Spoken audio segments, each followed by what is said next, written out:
Tonight on the Black Channel, it's been said, so goes California, so goes the rest of the nation.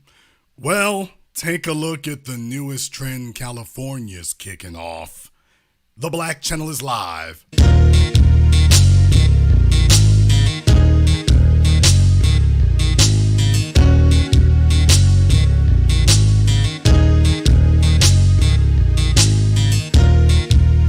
Unapologetic, unadulterated, and absolutely uncompromising.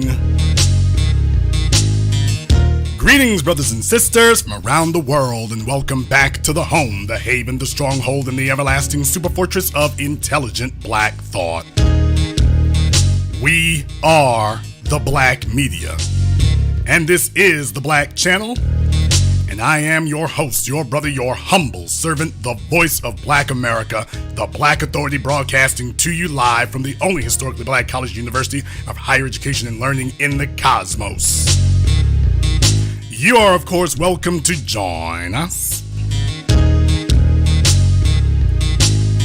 And join us you shall, because on tonight's program here, in a week that has been highlighted by police misconduct, in a week that has been highlighted by all kinds of other things, there was actually a story that I've been meaning to talk about here for a minute.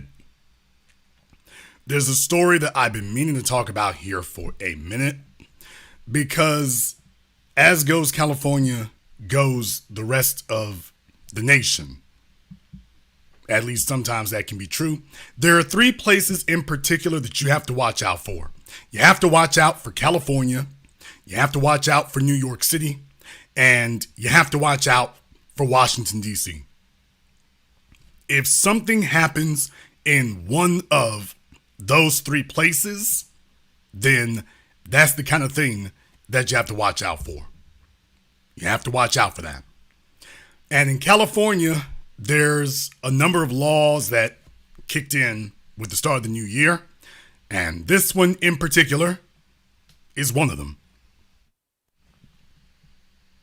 Coming from CBS News 8, and by the way, I've been meaning to cover this for a minute. It's been a couple of weeks, but I wish I could tell you it was less relevant, but it's not. With everything else that happened with the new year, this is happening also. CBS 8 says new California law allows non-U.S. citizens to become police officers. With the new year comes new state laws, including one that changed the qualifications to become a police officer in California. This is not the police officers in a certain city, jurisdiction. This is in the whole state of California now. Now, anyone who can legally work in the state under federal law can be a police officer regardless of citizenship. The San Diego Police Department has lost over 500 officers since July of 2020. That's drastic. We need everyone we can to be able to be a police officer. However, we are not in favor of reducing the requirements or lowering the standards, said Sergeant Jared Wilson, speaking as president and on behalf of the San Diego Police Officers Association. Wilson said they do have concerns about the new California law that has changed the qualifications to become a police officer in the state. Prior to January 1st, 2023, you had to be a U.S. citizen or permanent resident to qualify for the job. Now, that's no longer the case. Anyone who is legally authorized to work in the state of California under federal law with the proper green card or visa,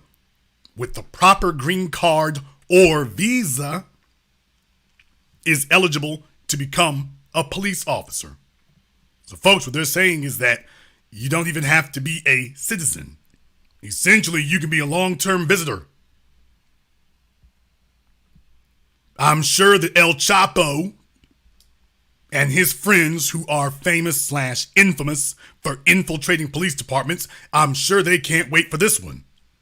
All the anchor babies, all those anchor babies and DACA babies all this time. Man, look here. Anybody who saw the film The Departed, anyone who's seen the film The Departed, they've now made that legal to do in the state of California.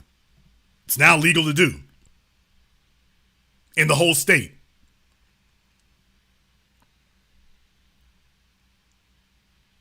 They go on to say here, State Senator Nancy Skinner is the author of Senate Bill 960, which changed the requirement.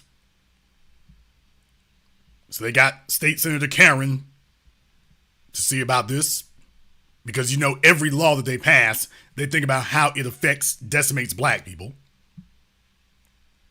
Shout out Bruce's Beach. Quote, when you look at California's rules, almost every other profession, lawyers, doctors, even firefighters, are able to be part of that profession as long as they have full legal authorization, full federal legal work authorization. It was only our sworn officers we restricted this way. Yeah, they're restricted because they have a gun.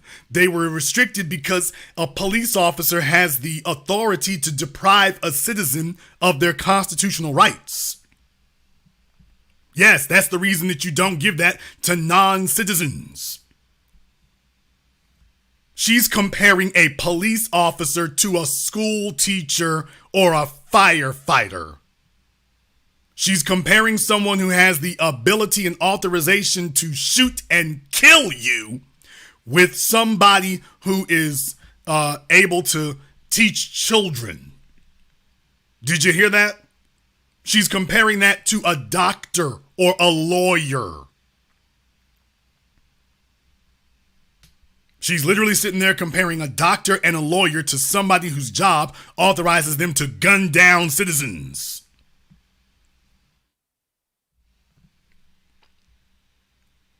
She goes on to say, ironically, in the military, you could be an officer in the military and you could not be a peace officer in California. So that's why we felt it was totally right to fix the rule. In the military, they go overseas and go to war. Militaries don't perform actions domestically. A military is, do you hear how this woman is sitting up here comparing a military to the police? How many years have we spent now saying, no, militaries are not supposed to be the same as police. They're not supposed to operate the same as police. A police department and a military are supposed to be two completely different and separate things. Supposed to be two completely different and separate things. And yet, that's not what you have. By the way, I'd be remiss in my duties here. Let me go ahead and make sure that all of you here can get closely acquainted with Miss Skinner. You can go ahead and see her for yourself. Miss Skinner just sat up here and told you that we are comparing police departments to militaries. There is State Senator Karen of California, looking as bespectacled and as dangerous as you can imagine.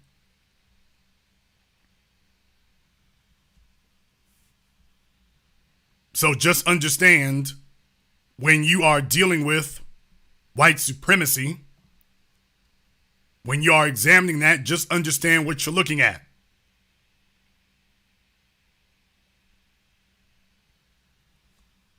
They're not doing this at all. They're not doing this at all by accident.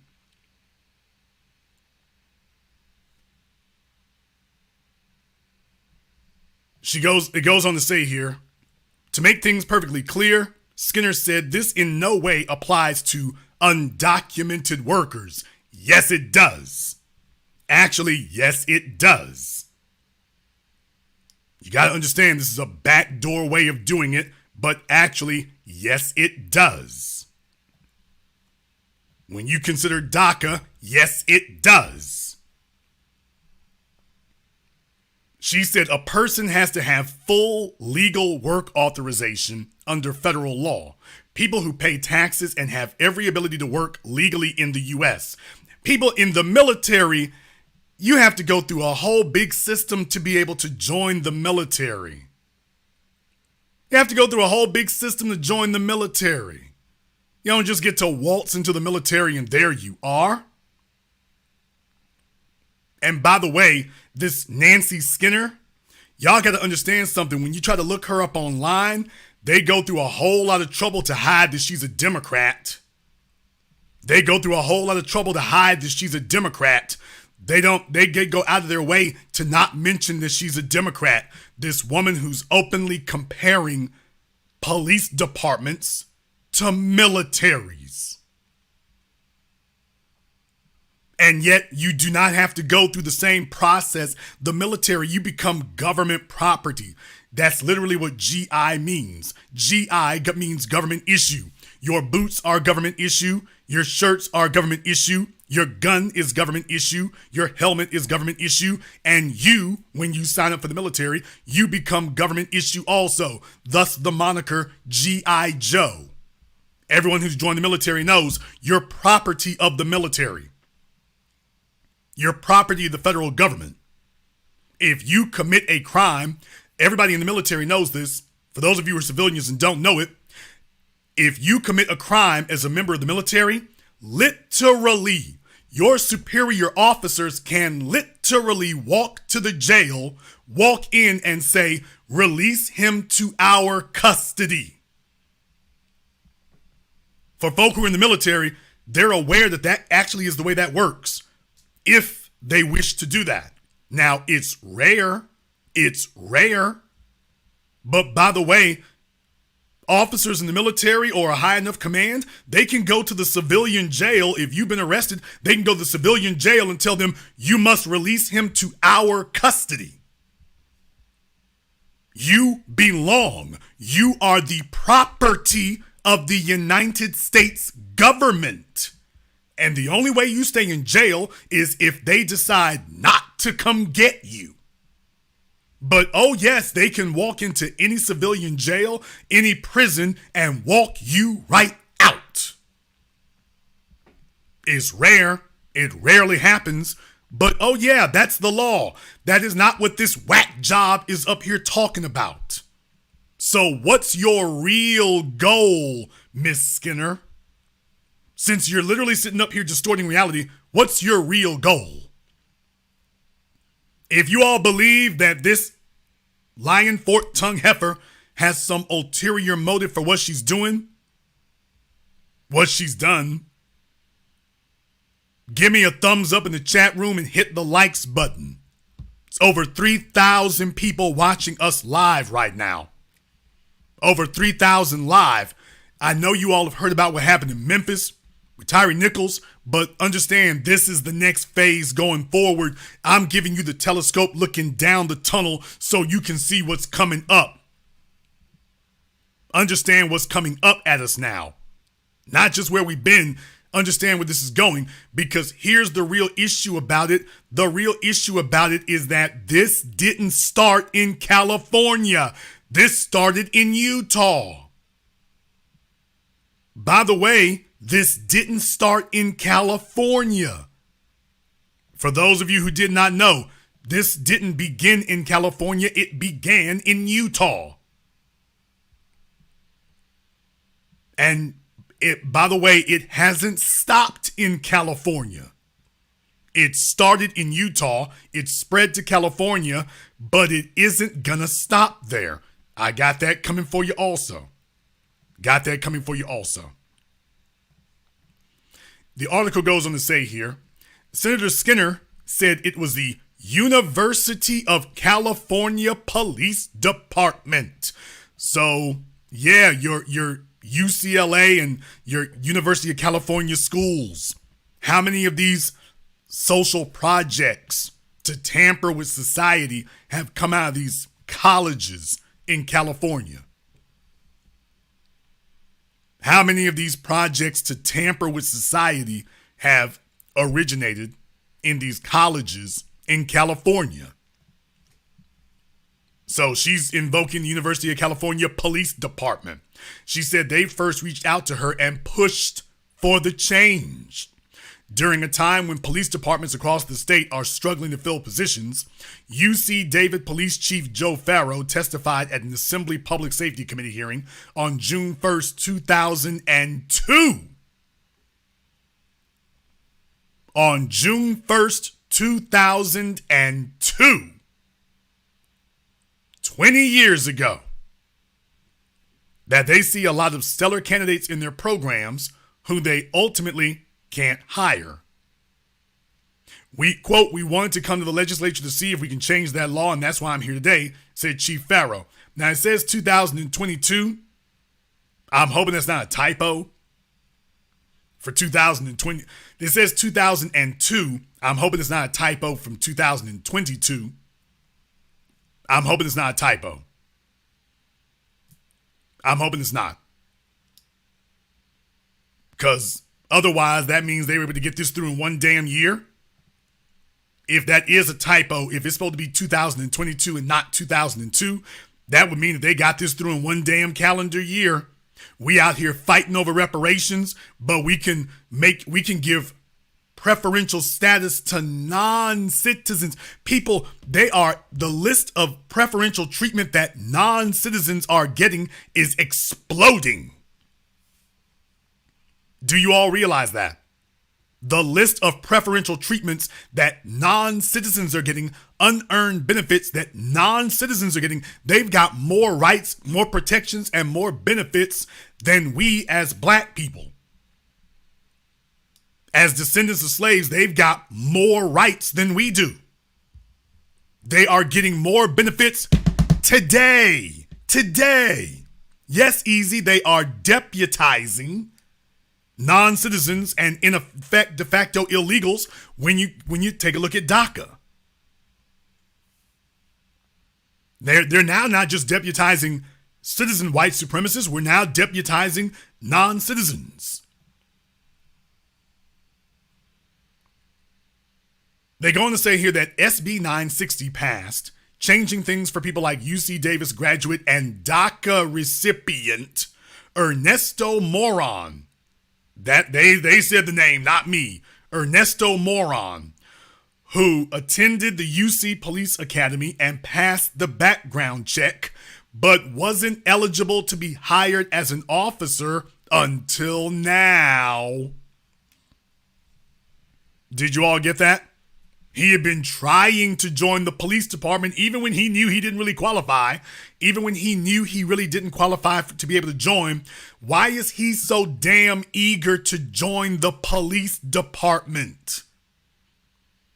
If y'all don't see the cartels and El Chapo all over this, he's not even legally able to join, but he was trying to.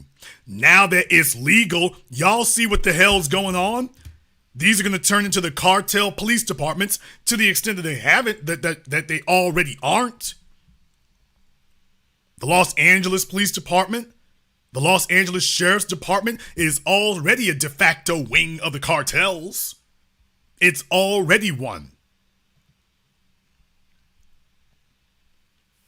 Quote, this bill will allow me and countless others, oh God, the opportunity to fulfill my dream to serve the communities where I was raised, educated, and live as a sworn police officer, testified Moron. The SDPOA says, while they don't support the new law, they do acknowledge it will help people like Moron. The public demands and deserves a high-quality police force and officers that meet stringent standards. So we're not in favor of lowering, okay, whoever wrote this article, this is low in these standards. Whoever did this article here, Miss Marcella Lee. Okay, ma'am, English is not your second language, is not your first language. No shade. Baby spell check. Proofread, please. So we're not in favor of lowering these standards at all, said Wilson. However, I think there's a handful of people who have been in this country a long time, will be able to hire as a result of this, and hopefully they become citizens. But lowering standards is not the right answer to fill in our ranks, he added. Senator Skinner said removing this requirement is not lowering the standards of what it takes to be a police officer. So, folks, the bottom line is this woman right here, she is one of these evil, wretched little individuals who will look straight in the camera and tell you a lie. She wants to lower the standards and then literally sits there and tells you it's not lowering the standard. I'm white, and I say so.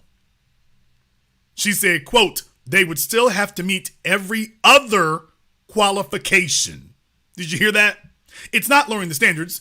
They would still have to meet every other qualification. Ma'am, that is lowering the standard.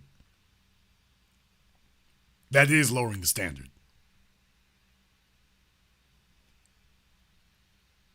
By the way, we must have a lot of pro-police folk in here tonight, I guess, because less than half the people have liked tonight's program. So I guess I'm offending them. I guess some of these folks are like, hey, Jason, maybe they're going to hide. Maybe they're going to get some females up in there. Jason, you got to see the bright side. So I may end things early here tonight because, like I say, not as many people like tonight's program, which I guess if that's the case, it's kind of making them feel kind of bad about that. So we may wrap things up here early in a minute. Senator Skinner, she said, we're just removing the restriction that has been removed in the military. It has been removed for firefighters, for lawyers, for doctors. So we felt like it was appropriate to also remove it for our police officers. Once again, she doubled down and she makes a direct comparison to the military versus the police. She directly compares the military to the police. This is California. This is a California state senator, so-called Democrat, one of these old Democrats. Let me go ahead and say this right now.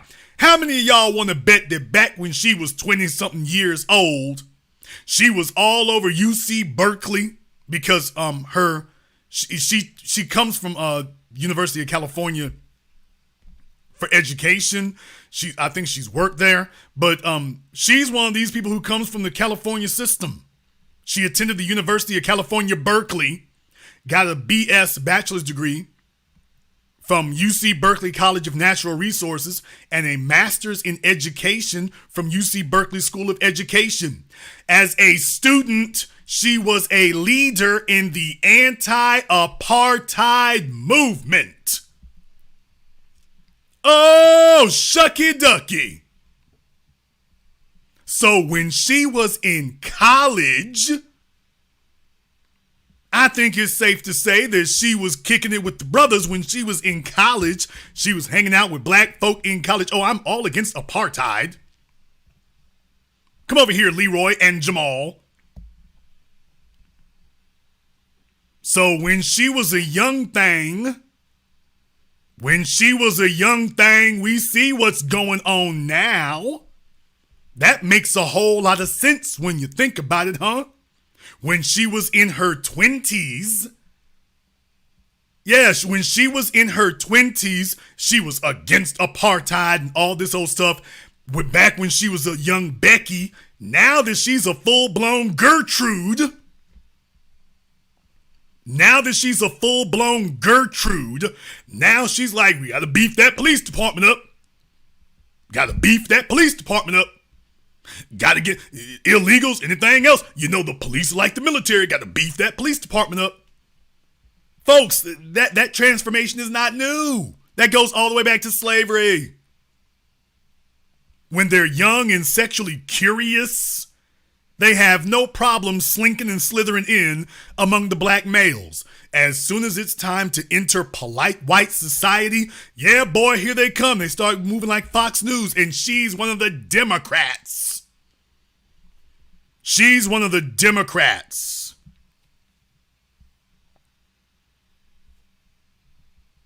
Democrats. So, by the way, did I call it? Because I was looking at her bio after I said, you know what, I bet you back in the day. And I'm like, as soon as you take a look at her, where she came from in education. Oh, there it is. There it is.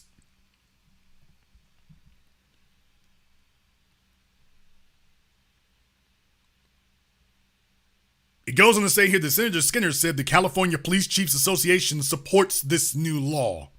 She said they, quote, were completely in support of the bill because they are struggling to fill vacancies.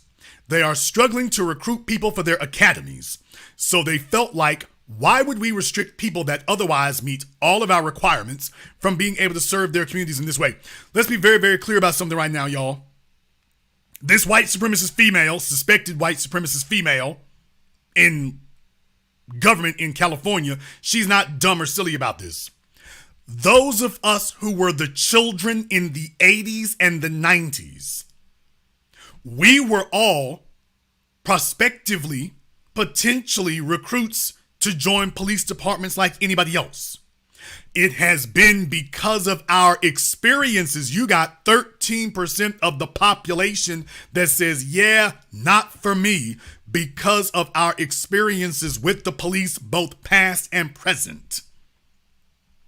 So you see, when the police departments act like police departments, that'd be different. But all of us said, yeah, we backed out of that. So now 20 years later, all of us 20 years ago who refused to consider going into law enforcement, now they're telling you that their numbers are low. Yeah, because you made black folk, particularly black males who could have been the recruits, you made them the targets of the police departments. You made us the targets of it. So as a result, you do not have 13% of the population to be able to call upon to join. So you created this scarcity. You created this scarcity. This is not a natural scarcity. You created this. You created this. You made this. You created this situation decades ago. The final numbers are only coming in to be tallied now. But you created this situation decades ago. You created this artificial shortage by allowing in individuals with mindsets like Kyle Rittenhouse and Betty Shelby and all the others. You created this. Now you're telling us that this problem that your white supremacist tendencies created, now the same white supremacists are back telling us, oh, hey, look, we have a new solution to this problem that we created, when the only sensible solution is to get you the hell out of the room, out of any decision-making capacity.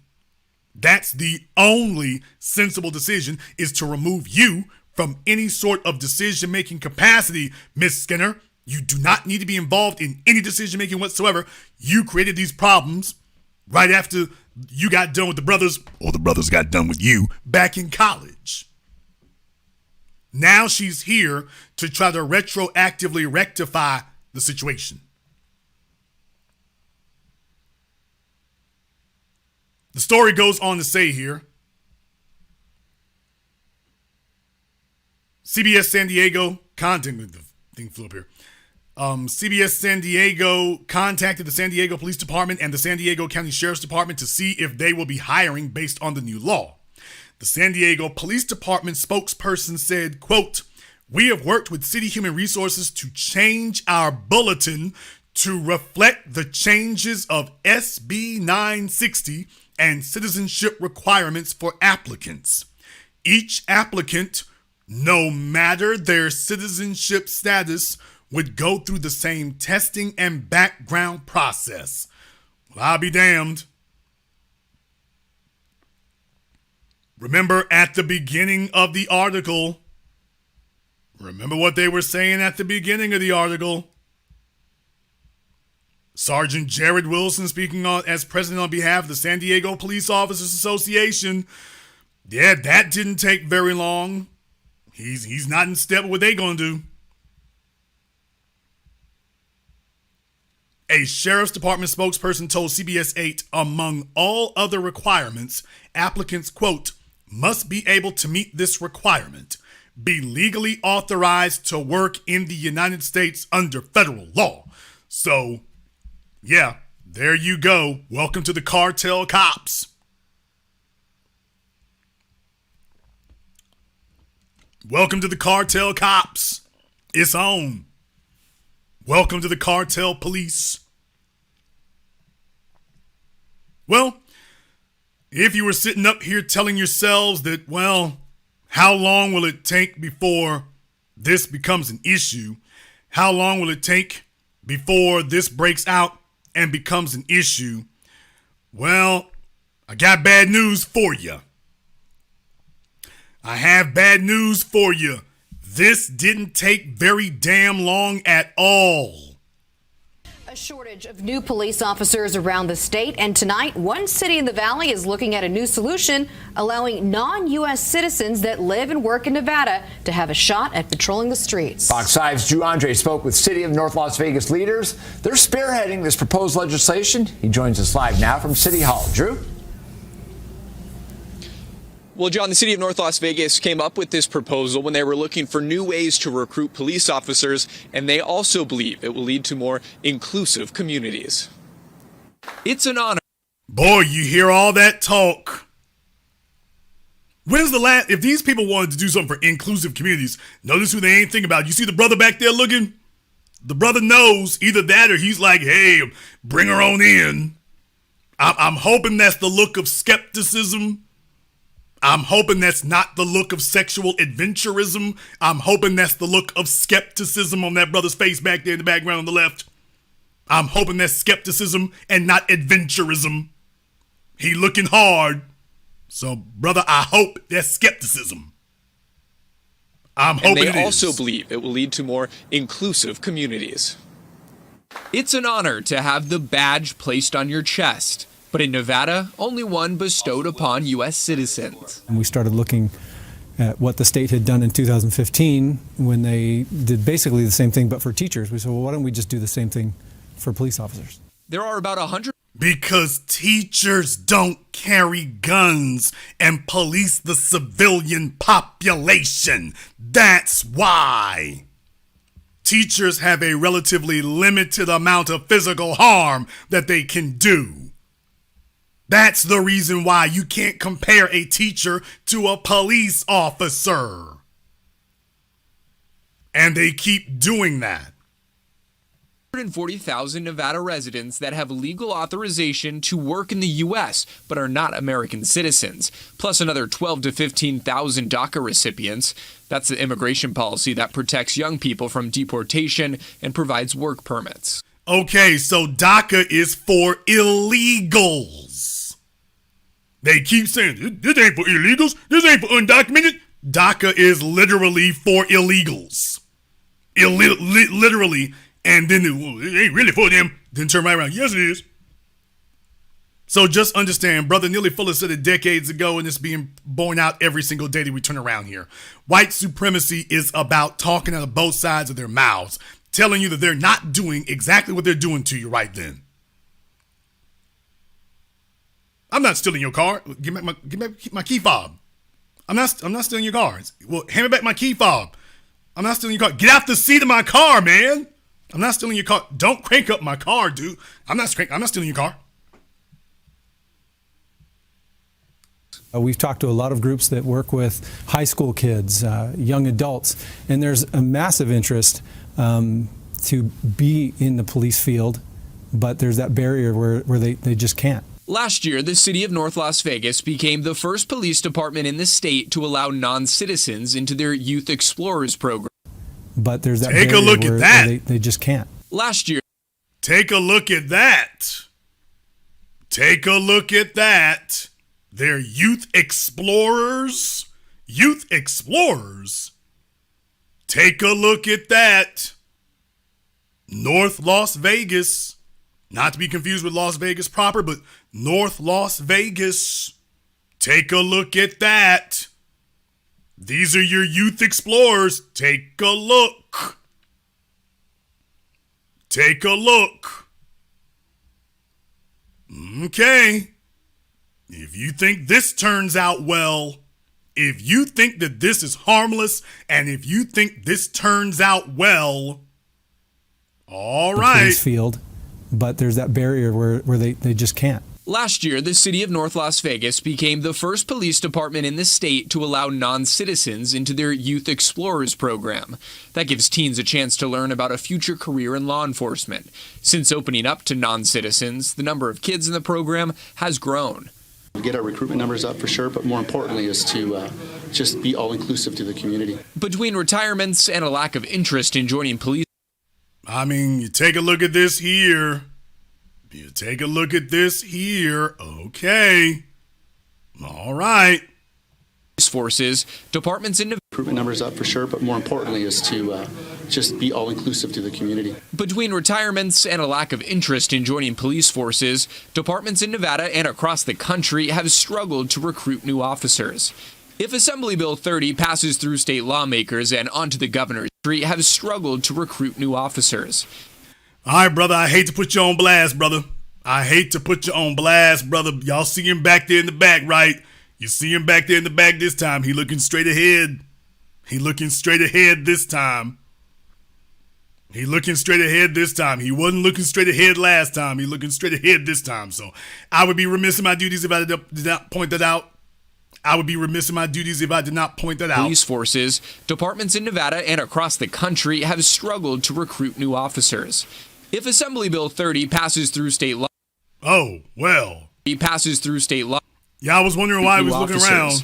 If Assembly Bill 30 passes, okay. Last time he was looking over there. Remember, he was looking straight by the camera. This time he wasn't doing it. I'm like, oh, okay. I think I see the issue.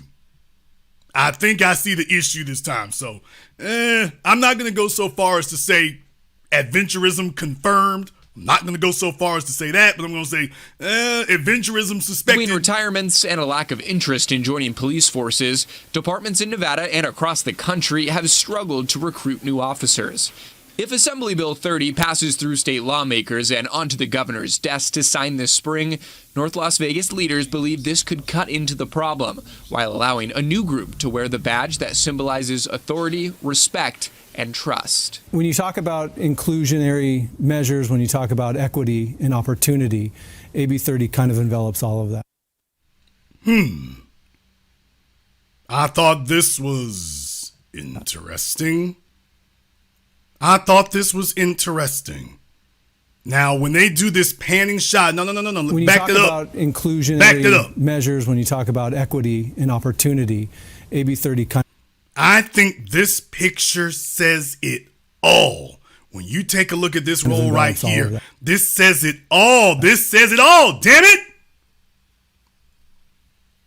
You got the black fella sitting up there. All the white folks and Latinos are hugging each other. They got his ass sitting up there by himself. And I know he wasn't the only one up on the stage, but you take a look at that. Everybody's acknowledging each other. They're acknowledging everybody except him. Do you all see that? They're acknowledging everybody and hugging everybody except him. Yeah, dude, I can see how your little law enforcement career gonna go already. I'm already predicting how your little law enforcement career is gonna go. People, you seeing it in real damn time here. You're seeing it live and direct. When you talk about equity and opportunity.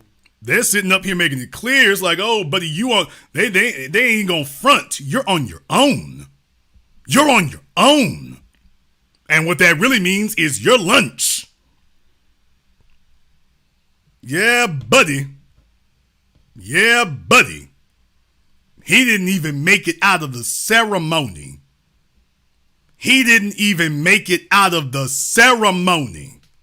Take a look at that whole stage up there. That means the other black folk shuffled off to the side. Look at that whole stage up there. Everybody is socializing and conversing with each other, and he's just the odd damn man out. Folks, I don't know how much. Let that headline sink into you for a minute. You think this ends well? You see that headline up there, and you think this is going to end well based on what you're seeing on your screen right now. This ends good? This ends well? This is going to be all right?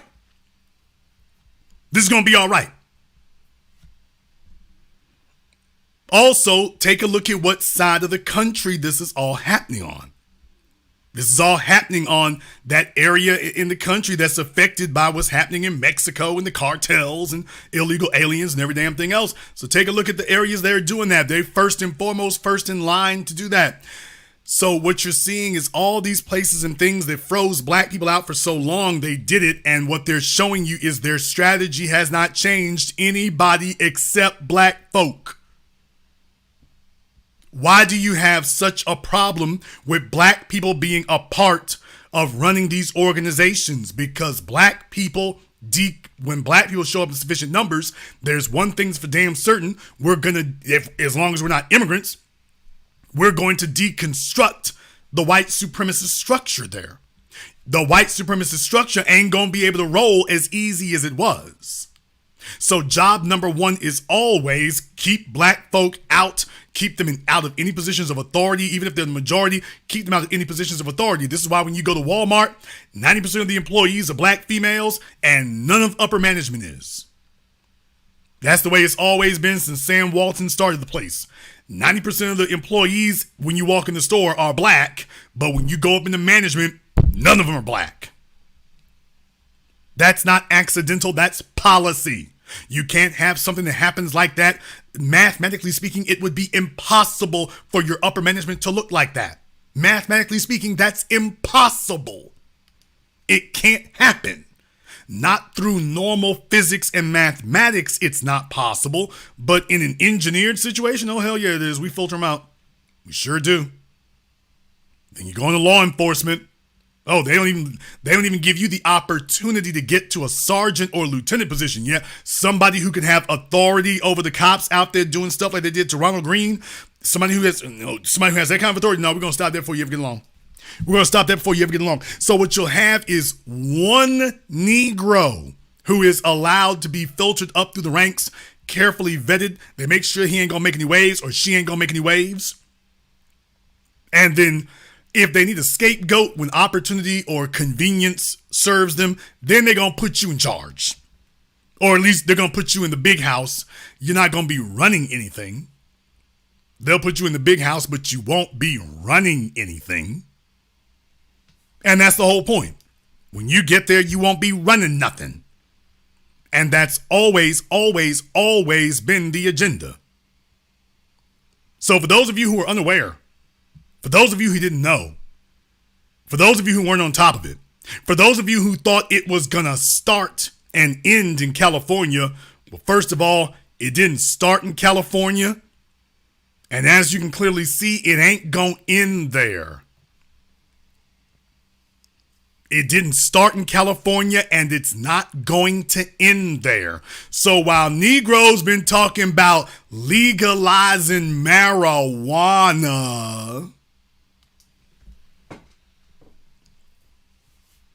I want you to see the difference in priorities here. These other folk ain't coming here talking about, hey, can we get some weed? Hey, can we get some drink? Hey, can we get something to help us zone out? These other folks ain't coming here for that. They're not handing these other people happy talk. They're handing them concrete tangibles, benefits, and resources. And do you understand that this is the hand of white supremacy at work? What you've done is phase one, freeze out the native population of slave descendants. Phase two, bring in a never-ending deluge of preferably non-black immigrants to replace that obsolete labor class that, because you can't physically exterminate them anymore, now you got to neutralize them. So bring in a huge buffer class. Bring in an unending surge of a buffer class. That's been phase two. Phase three, make sure that the buffer class is immediately subsidized. They can't be sitting around wondering where their daily bread's going to come from, food and shelter. They got to be taken care of so they can hit the ground running. And phase four, by the time that the children of this buffer class are grown, remember, Joe Biden has been administering this from segregation to DACA nation. I want y'all to understand that Joe Biden has been administering this and overseeing this since he supported segregation and now to DACA Nation. He's been watching it and overseeing it and administering it across the decades. This is the plan. Mitch McConnell, this is the plan. This has always been the plan since desegregation and busing. So now we are in the middle of phase 4. Make sure that these people now have the ability to be shepherded into the employment positions the labor positions you want them to fill. They now need to be shepherded into the labor positions so that now they become fixtures in the economy. You are now installing them permanently in the economic system. Permanently.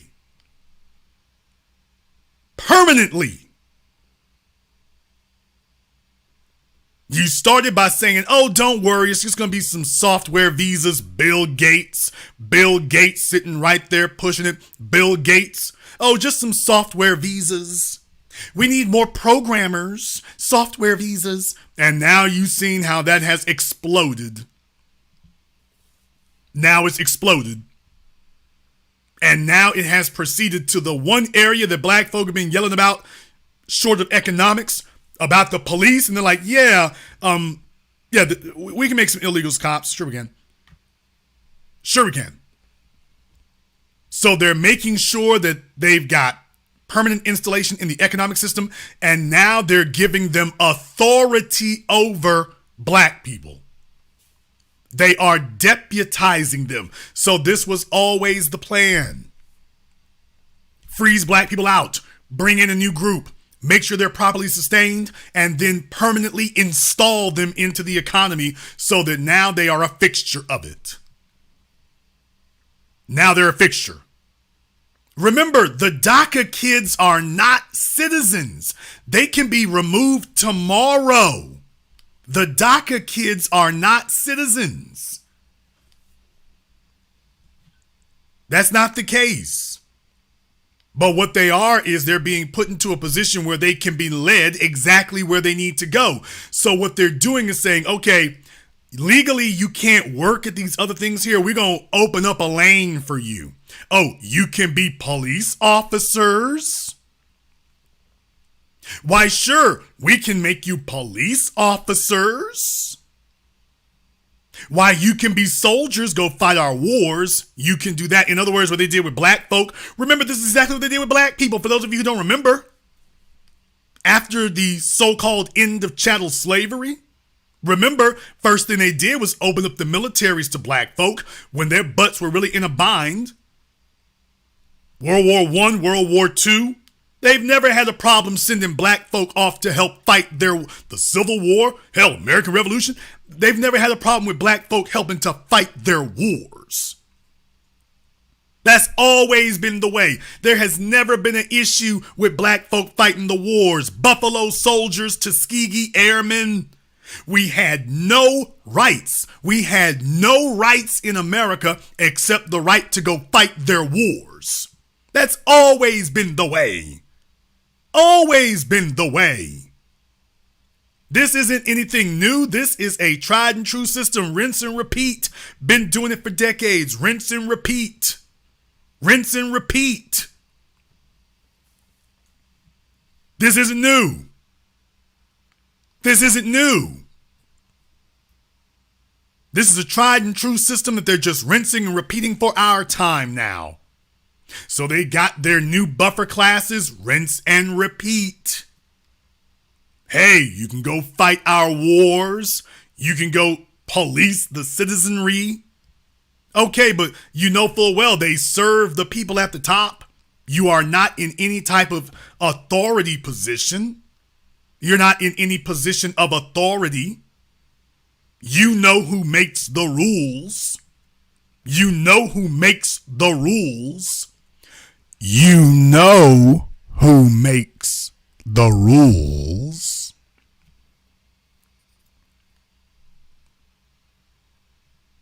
So you're in an engineered position. You are in an engineered spot. This is the plan coming to fruition.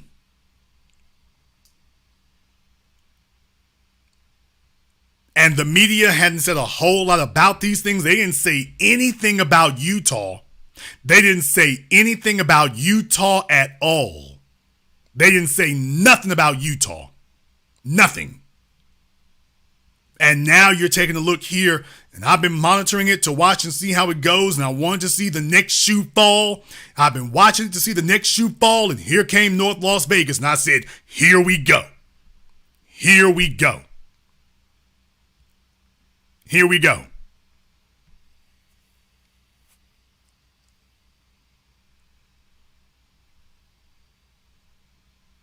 So look for this to come to a state near you. Watch it coming to Washington. Black folk in Seattle, watch out.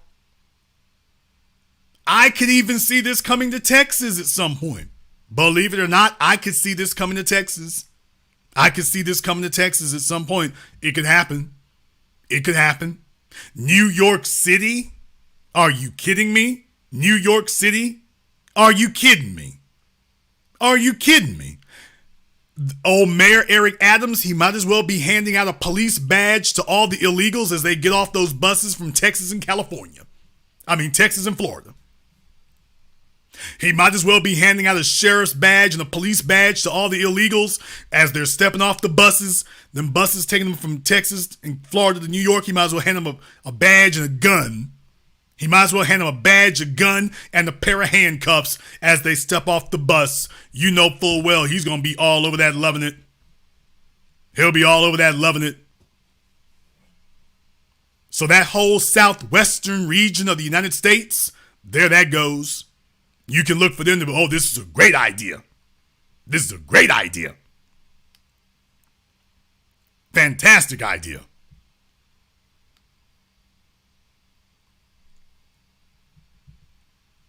This is what we're faced with now, man. This is what we're dealing with. Folks, when we talk about concrete tangibles and benefits, do you realize how much this costs? We talk about concrete tangibles and benefits. This is yet one more reason why you need to cut the check. We got to have reparations. They are funding and subsidizing all these people for them to come at us. They are deputizing and empowering these people to come at us. With their anti-black hostility in tow. You can take a look on that damn stage and see what's going down. They're deputizing them and empowering them to come at us. This is yet another argument why we need reparations. Because they are giving concrete, tangible benefits.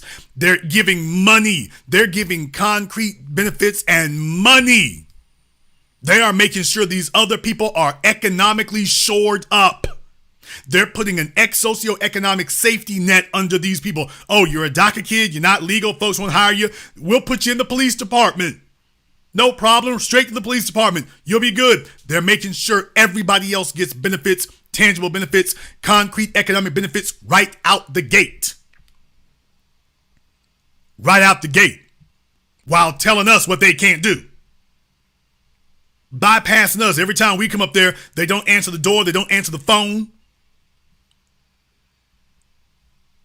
And never forget that it's your Democrats, your so-called liberal Democrats,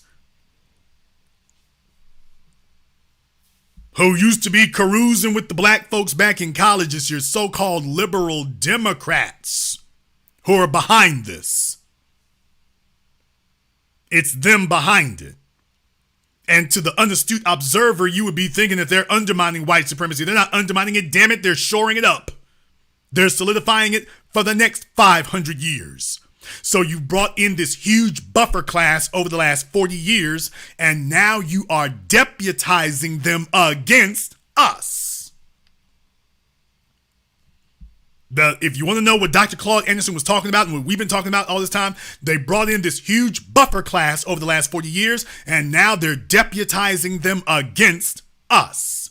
That shouldn't surprise you all. let me go ahead and connect the dots for you all right quick here. We start talking about reparations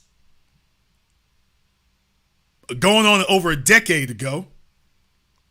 In the last 5-6 years, it's picked up steam. In the last 2 years, you're now talking about it definitively because of the presidential election. And in California, the talk of reparations definitively begins in California. But while they're talking to us about reparations, this is what they're doing on the other side of the door. They got us in one room talking about reparations in California, and yet in another room in California, this is what they're discussing. How they can effectively neutralize it. How they can make sure that if you get something, we make sure that anybody and everybody else is propped up and shored up. No, it shouldn't be any surprise. We're talking to them about reparations in 2022, and they're passing a law to benefit non-citizens yet again. More focus on more benefits for non-citizens yet again. Yet again. Yet again.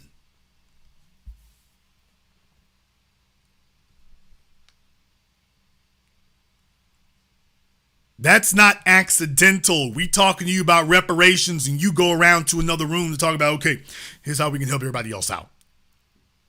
Here's how we're going to help everyone else out.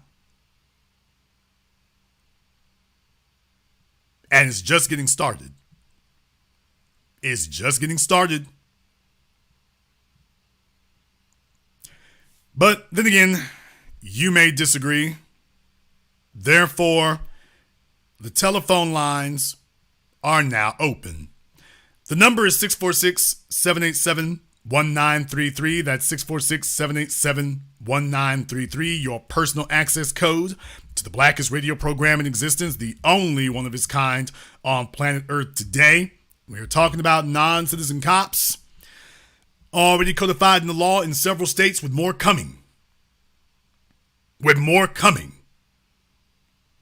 What's going to be the fallout? We're going to go ahead and take your phone calls. Before we do, we're going to take a very brief commercial, non-commercial break. I'd like to thank everyone, and I mean everybody who has contributed to support tonight's program here. Big shout out to the Kit Kat Man, Black First as always. Power Tools on deck. Thank you very much for your support. Cult-like personality, money, and violence. We speak both languages. And YGLT, thank you very much for your support. Always like to see red buttons up there, and everybody else who's contributed to support tonight's program. Sir William Cooper, Ogun Spirit, thank you very much for showing up, brother. We're going to take a very brief commercial, non-commercial break. When we come back, your phone calls and more. This is The Black Channel. Greetings, brothers and sisters. My name is Joe Jackson. I'm a foundational Black American, and I entered the field of IT with the goal of helping the family globally. The industry's been changing, and I've learned a lot. But how did we get here? How do we navigate issues we face in the workplace? How can we get our house in order? Read The Concept and Intricacies of Being Black in IT, now on Amazon, as well as the best-selling Guide to Being Black in IT. Go to beingblackInIT.com. Order yours today to experience all the benefits of Ash Kickin' Natural Body Butter. With skin so smooth and soft, you'll thank us for it. Shop Ash Kickin' online. That's ASHKICKIN.com.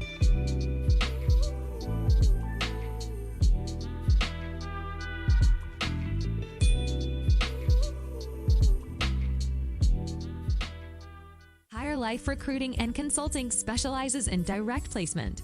If your company is looking to hire top talent, or you are looking to start a new career, our network of professional recruiters can help. We provide recruiting, LinkedIn lead generation, access to our professional network, paid job postings, interviewing, and more. Check out our specialized services: information technology recruiting, STEM career consulting, sales recruiting, hiring process consulting for your business, resume writing, LinkedIn profile consultation. Follow us on Instagram and LinkedIn and get higher with us.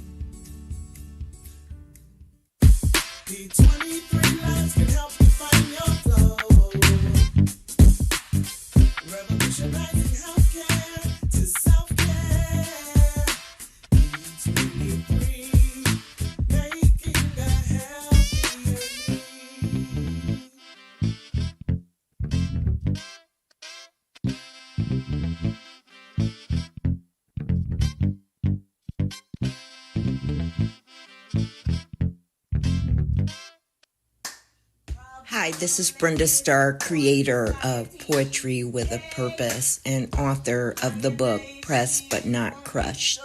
Pressed But Not Crushed is an anthology of political poems that address current and historical issues in American descendants of slave population and African American population. The book describes slavery and its residuals, Jim Crow segregation, social depredation, and other relevant issues to American descendants of slaves and African Americans, including the current political climate that does not address our issues.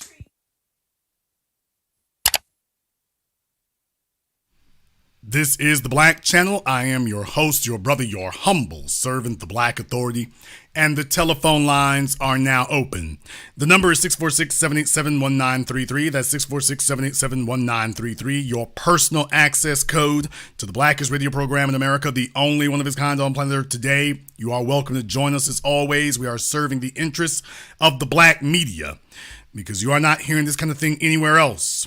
You're not hearing it anywhere else, and you're certainly not hearing this perspective on it anywhere else, and how any black person listening to this can immediately hear how this affects us.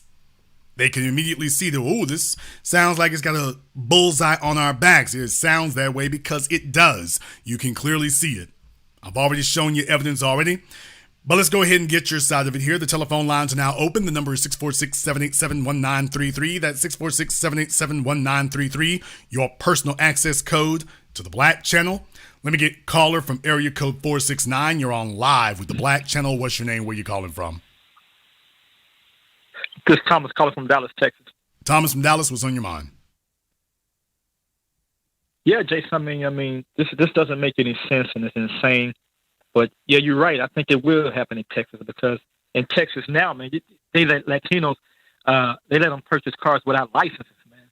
And so a lot of these Mexicans driving around with no license, no insurance because they're illegal. But they let them. They can go to the dealership and purchase a car with no license. That's insane. I couldn't do that, and I'm a citizen. And also in California, they still locking black people up for marijuana charges in a state that is totally legal marijuana. And so that exits those guys out automatically. So they can't be on the police department if they got those charges. So, yeah, they playing these trick games, and they just backdooring these people in to be a buffer class. And so when they kill us on the streets, what they're going to say, oh, the illegals killed you. The legal cop killed you, so we can't do nothing about it. And a majority of those cops that come over from Mexico, they already, well, most people that come from Mexico anyway got past history of crimes and killing people. So they get to come over here and erase their history and start from scratch. So we don't know who's coming over the border and what type of crimes they done brought over the border with them. So we pretty much on our own, and we got to defend ourselves at all costs. Absolutely here, brother. And like I say, in California, remember, I was one of the first people talked about that when I first heard the sheriff out there talking about how they were not going to impound the cars of illegals because they need them to get to work. And I'm like, what the hell? Everybody needs their car to get to work in Los Angeles. What the hell are you talking about? Everybody needs it. How the hell is it that illegals, non-citizens are getting special protections? That was letting you know back then. Oh, they've all had a group huddle. This was like a decade ago. You all remember I first said about that. They were having a group huddle. And we were on their minds. How do we penalize? It's a two-tier system. You got a two-tier justice system. One for black folk and one for everybody else. And yes, about that marijuana thing, I've always said that's a damn con job. Every place they claim to make it legal, black folks still get arrested. Haven't caught on yet. Thank you very much for giving us a call tonight. Let me get caller from area code 305. You're on live with the Black Channel. What's your name? Where you calling from? PBA, what's happening? This One Love 305. I'm calling out of Birmingham, originally from Miami. One Love, what's on your mind, brother? Yeah, man. Excellent broadcast tonight. Like I always say, don't nothing new happen under the sun. Only the date changed. They've been doing this, as you strategically pointed out, they've been doing this for the last 4 decades. First thing they do is vet them. They vet all the immigrants, and then they incentivize them. If you look at CBP, which is Coastal Border Protection or Border Police, why do they need them? That's to deport illegal immigrants. They not. If you look at all of those rosters on those different people, they all immigrants. So they'll bring in Haitians to deport Haitians. They bring in Puerto Ricans and Cubans to deport Puerto Ricans and Cubans. And what you pointed out was the major thing. Those states, those 4 or 5 states that you named, California, Texas, Florida, New York, that's where they come in from. So they use them first. That's the vetting process. And then they incentivize them by exactly what the last caller was talking about. Now we let you get cars without insurance, which we can't do. And then you wonder why they get to come in and think they're above us. It's because they are. They're told that before they get here. They are told. You make a very good point. Whether it's the folks coming to pick beans, this is the kind of mind games the white supremacists play with them. They tell them, "Oh, I've mentioned this to you all before." And if you talk to the illegals, they'll sit, the ones who sit up here and want to talk crazy to the black folk, where they tell you, "We work harder than y'all. We do X, Y, Z." Where did you ever get that idea? Because the only thing you've worked hard at is running from where you came from. Where did you get the idea that you work harder than us? What they don't tell you, the white folk who brought us here. Well, they said, well, we need you to come here because, them Negroes over there, they're lazy and Americans are lazy. So you need to come over here because y'all are hardworking people. They done gas your damn head up. You get over here and you're working for peanuts. You're literally working for slave wages. And they done told you, you're better than Americans. You work harder and you work longer. What they're not telling you is they don't give a damn. You're not working harder nor longer. You're going to just get a lot less money. Is what you're going to get. That's what it's always been about. But then once you let them stay long enough, they've ingrained that in their psychology. There's, I believe what the white man told me. He said, I'm here because I work harder and I do more. So see, I'm better at being an American than you are. That's where they get that from. You're correct in the chat room. Y'all hear that from the Africans all the time. That's what them folks tell them to gas their heads up. But what you don't see is some affluent enclave of them anywhere. So if they were so hardworking and so great at it, where's this affluent enclave we can all go visit? Where's the Rwandan Beverly Hills? Where are we going to see that? All those Somalians up there in Minnesota. Where's their affluent neighborhood that rivals the white folks? It ain't there. Right. And if you allow me to, just to conclude, is for those in the B1 Brigade from the diaspora, if this sounds new to you, you are reinforcing what they've ingrained to you, as TBA just said. The thing you have to pay attention to is facts and logic, and those facts and logics are when John Lewis Baptiste is promoted, being incentivized to be that person. And when I can't deport you, I have to go to my supervisor. And that supervisor is John Lewis Baptiste, and he sends your Haitian ass back to Haiti. Guess what happens? When we're through with him, as Neely Fuller always said, white supremacists break their tools when they're through with him. When they through with him, guess who they hire? They hire St. Francis. And St. Francis is the one who either takes you out or deports you. B1 TBA. Black First, brother, thank you very much for giving us a call here tonight. Yeah, I mean, they tell them that, and it's just to gas their heads up so they'll be better tools of servitude, and away they go. Shout out to my man Tommy Felix there in the super chat. Thank you very much as always. How should we respond to this? B1 militia, B1 FBA lineage protection is a must. Absolutely. Absolutely. And another thing here, I want to thank everyone here tonight, especially all of my people here on the super chat. I want to thank you all very much for that. But one thing I do want to give you a reminder here. I'd appreciate it.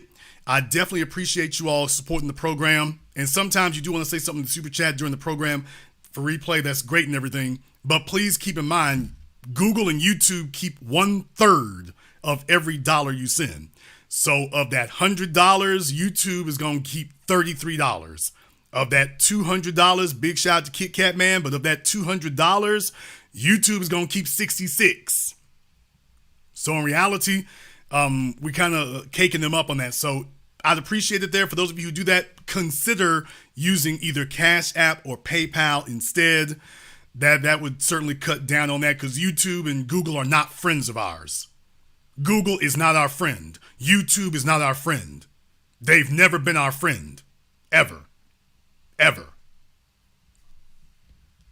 They even allow you to put a message on your Cash Apps and things. So definitely for those right there, if you're giving that much, I definitely want to take a look at that, but consider doing that. Let me get caller from area code 914. You're on live with the Black Channel. What's your name? Where you calling from? My name is Travis, and I'm from New York. All right, Travis from New York. What's on your mind? I was gonna say the cartel is gonna have a field day. They're about to have a field, man. The police is about to be the most corrupt organization. Even if they're already corrupt, it's about to be so much worse. Especially that was it California. Oh yeah, the Chinese triad, the Asians, they all about to have a field day. That police department is about to be so corrupt. It's not even gonna be funny. There's so much illegal immigrants there. It's not even funny. It's about to be a field day. Well, like I say, anybody who's been to LA, I mean, you get the vibe immediately. Remember, in my film Race War, I went by the Ramparts, the police station where Ramparts happen out there. And I mean, you can tell it when the police come out the gate, when you see them driving down the street and whatnot, you can tell, these cats are different. You can tell this is not your garden variety corrupt cops out there. You can tell it's different. Now they've got a license to kill, literally. Thank you very much for giving us a call. I mean, you all think about this for a moment. Kids who were born, for those of us in our 40s, do you realize those kids who were born back when we were playing NWA, back when Death Row Records kicked off, you do understand they're grown now, right? You do understand that. They 30 years old. Hey, for those of you who remember 9/11,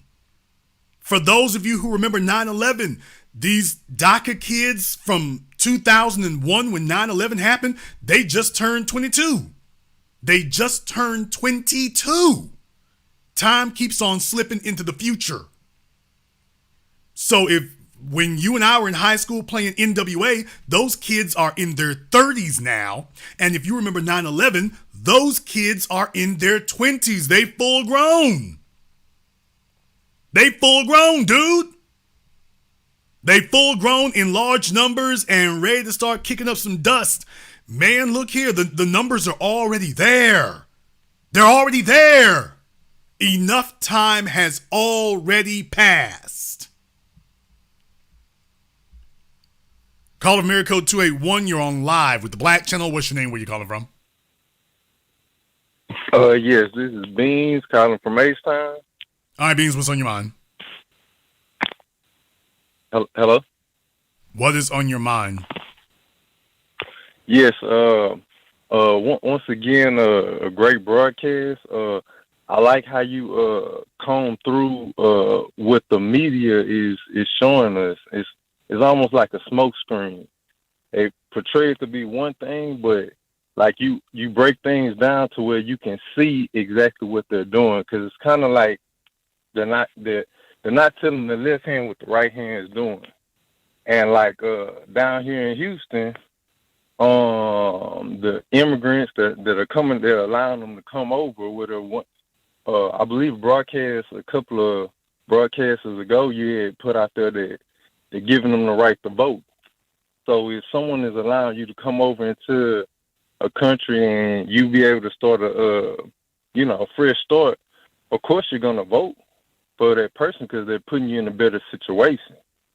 So like down here, also with the construction and whatnot, the immigrants that they're taking over, because you don't see too many black people working construction out here. No, that was where they filtered them in first. Construction was where they filtered them in first. Everybody talks about the manufacturing sector and how GM and Ford and General Motors, and they started outsourcing things. They talk about that. But folks have forgotten that the construction industry was a place where black men, was another place, because we've never had one that was wide open for us. We've never had one where folk made it wide open for us. But construction was one area where you used to see black men, you didn't have to have a degree. You didn't have to have some higher education for that. That was something, that was an entry-level thing you get into and make good wages. And like, yeah, let's shut that down, because as soon as there's 20% of us in there, it works like anything else. As soon as there's 20% of us, they start shutting it down. They start saying, okay, y'all you're doing too much, you're getting too good, you're getting too much benefit, and that's the way it's been. Now, 20-something years later, you're now seeing the flowers are blooming. You're now seeing that the eggs are hatching, the flowers are blooming, and they're getting the results they wanted. Exactly, and then like from construction, roofing, they got the yard game on lock. Like, it can be, they'll even have their wife out there, one edging, one cutting the yard, one using the blower. They even have the kids out there, like, just completely taking over. But I don't want to take too much time. But they'll arrest black children. Now they'll arrest black children. Black children trying to go door to door and cut grass. How many stories have we seen about that? Black children trying to go door to door and cut grass. The police show up and slap cuffs on them. You haven't heard about the illegals' children getting treated like that. Black children, yeah, they'll make it very clear to you. Oh, don't you get it in your head that you're going to be some little entrepreneur. Don't get that in your head. We reserve that for our buffer classes. Thank you very much for giving us a call. Let me get caller area code 719. You're on live with the Black Channel. What's your name? Where you calling from? What's up, brother JB? This is Rashad. I'm calling from Madison, Wisconsin. All right, Rashad from Madison. What's on your mind?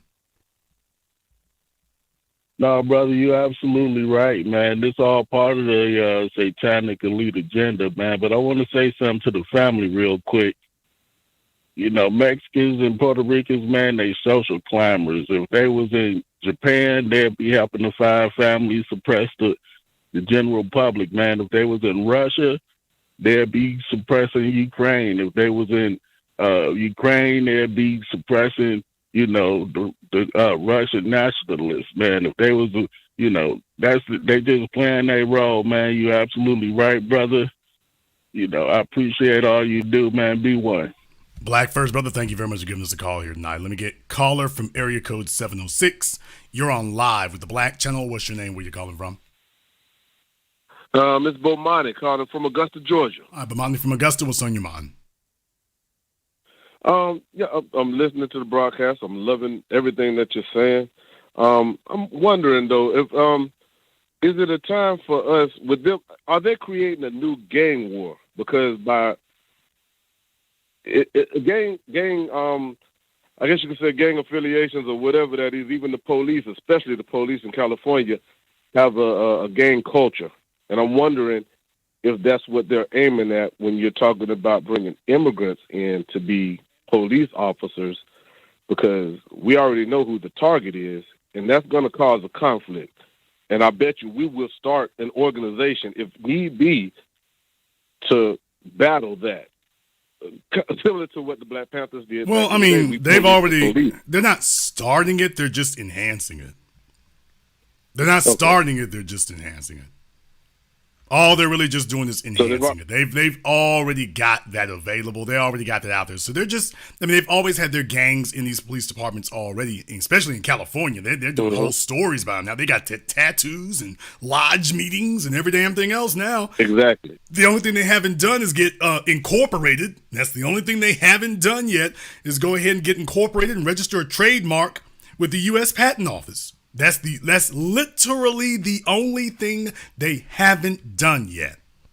And that may be just around the corner. So I would argue that this is not creating a gang. This is just enhancing the one that's already there. Thank you very much for giving us a call. Let me get caller from area code 217. You're on live with the Black Channel. What's your name? Where you calling from?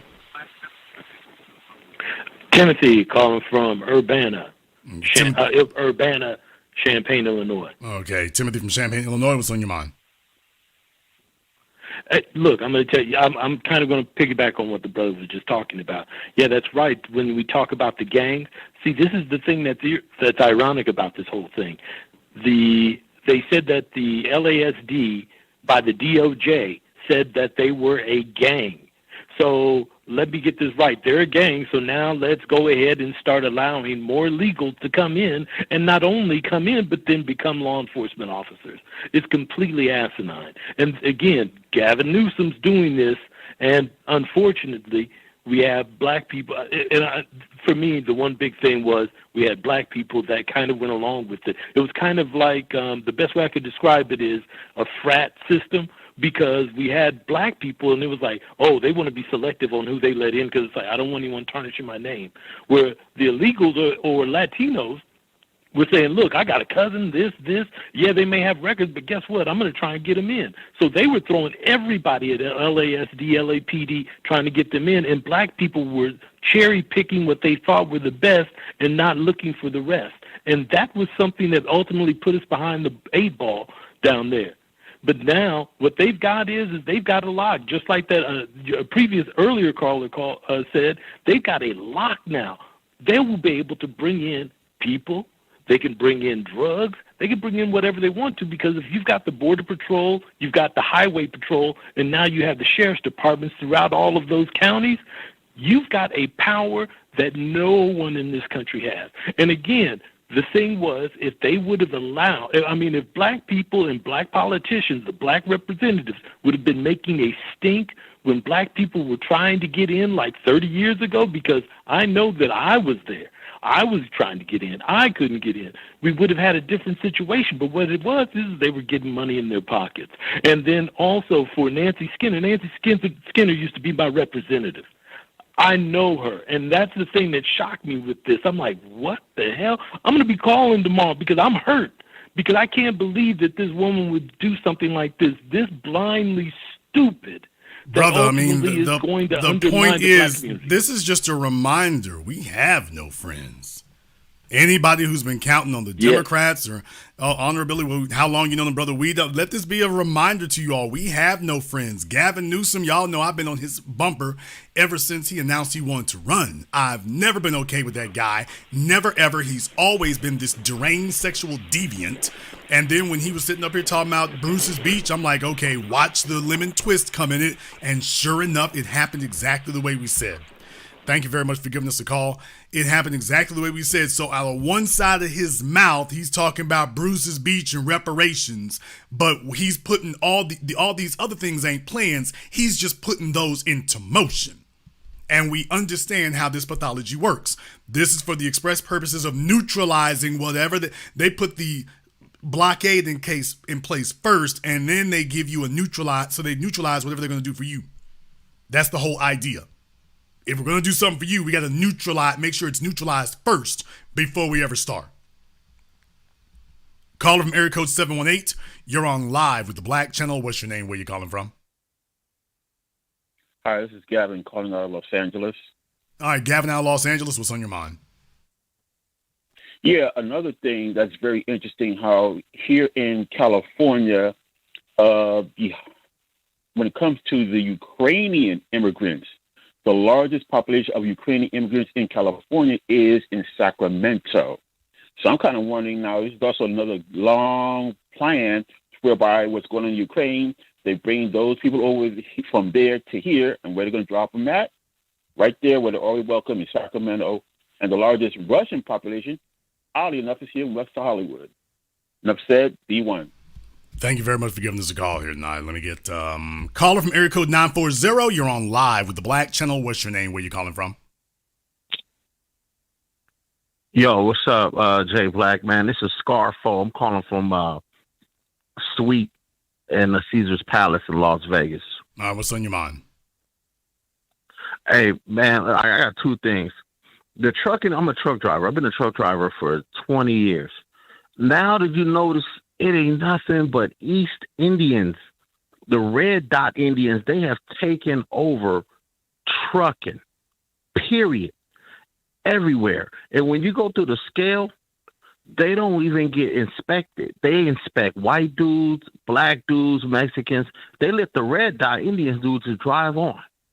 Well, they've been doing articles what? about this now for a couple of years. I was one of the first persons to report that also here, as well as that the Sikhs. Everybody thinks about them with medicine and whatnot, but the Sikhs are heavy in the transportation industry, particularly in the north, in that Minnesota, the Dakotas, Indiana, specifically in that north area. That's where they kind of started, and now it's spread everywhere else. It's starting to spread to other places and things like that. So while everybody else has been looking at Mexico and things, by the way, the Sikhs have been carving out their real estate for a minute, and yeah, they wouldn't be able to do this. It would never kick off if they were not given preferential treatment to allow them. So you and I are sitting here with situations we could never get done for us. It's like, how are these folks getting by? They're being allowed to, because they need to be given help to leapfrog you. This is not natural selection. This is unnatural selection.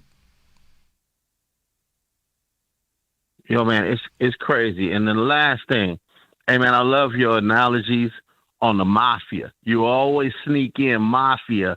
I be peeping that. You be talking about Mickey Cohen and Anastasia and them. I love your analogy on that when you always put that in with your topics. To keep that up, man. I'm out. Peace. Thank you very much for giving us a call here tonight. Let me get caller from area code 352. You're on live with the Black Channel. What's your name? Where you calling from? Hey, Jason. My name is Ray, calling from Ocala, Florida. All right, Ray from Ocala, what's on your mind? Excellent broadcast. I just want to briefly say, I think black people really need to kind of like open their eyes and realize what's going on here, because it's like everybody walking around like they don't see what's going on, and we're constantly being targeted, made soft targets, and, you know, just dying, kidnapping, everything, drugs, everything. So the bottom line, I think I just wanted to say, you know, there's a war against us. You know, I think it's safe to say that. You know, and we need to kind of accept that and decide how we're going to neutralize this threat.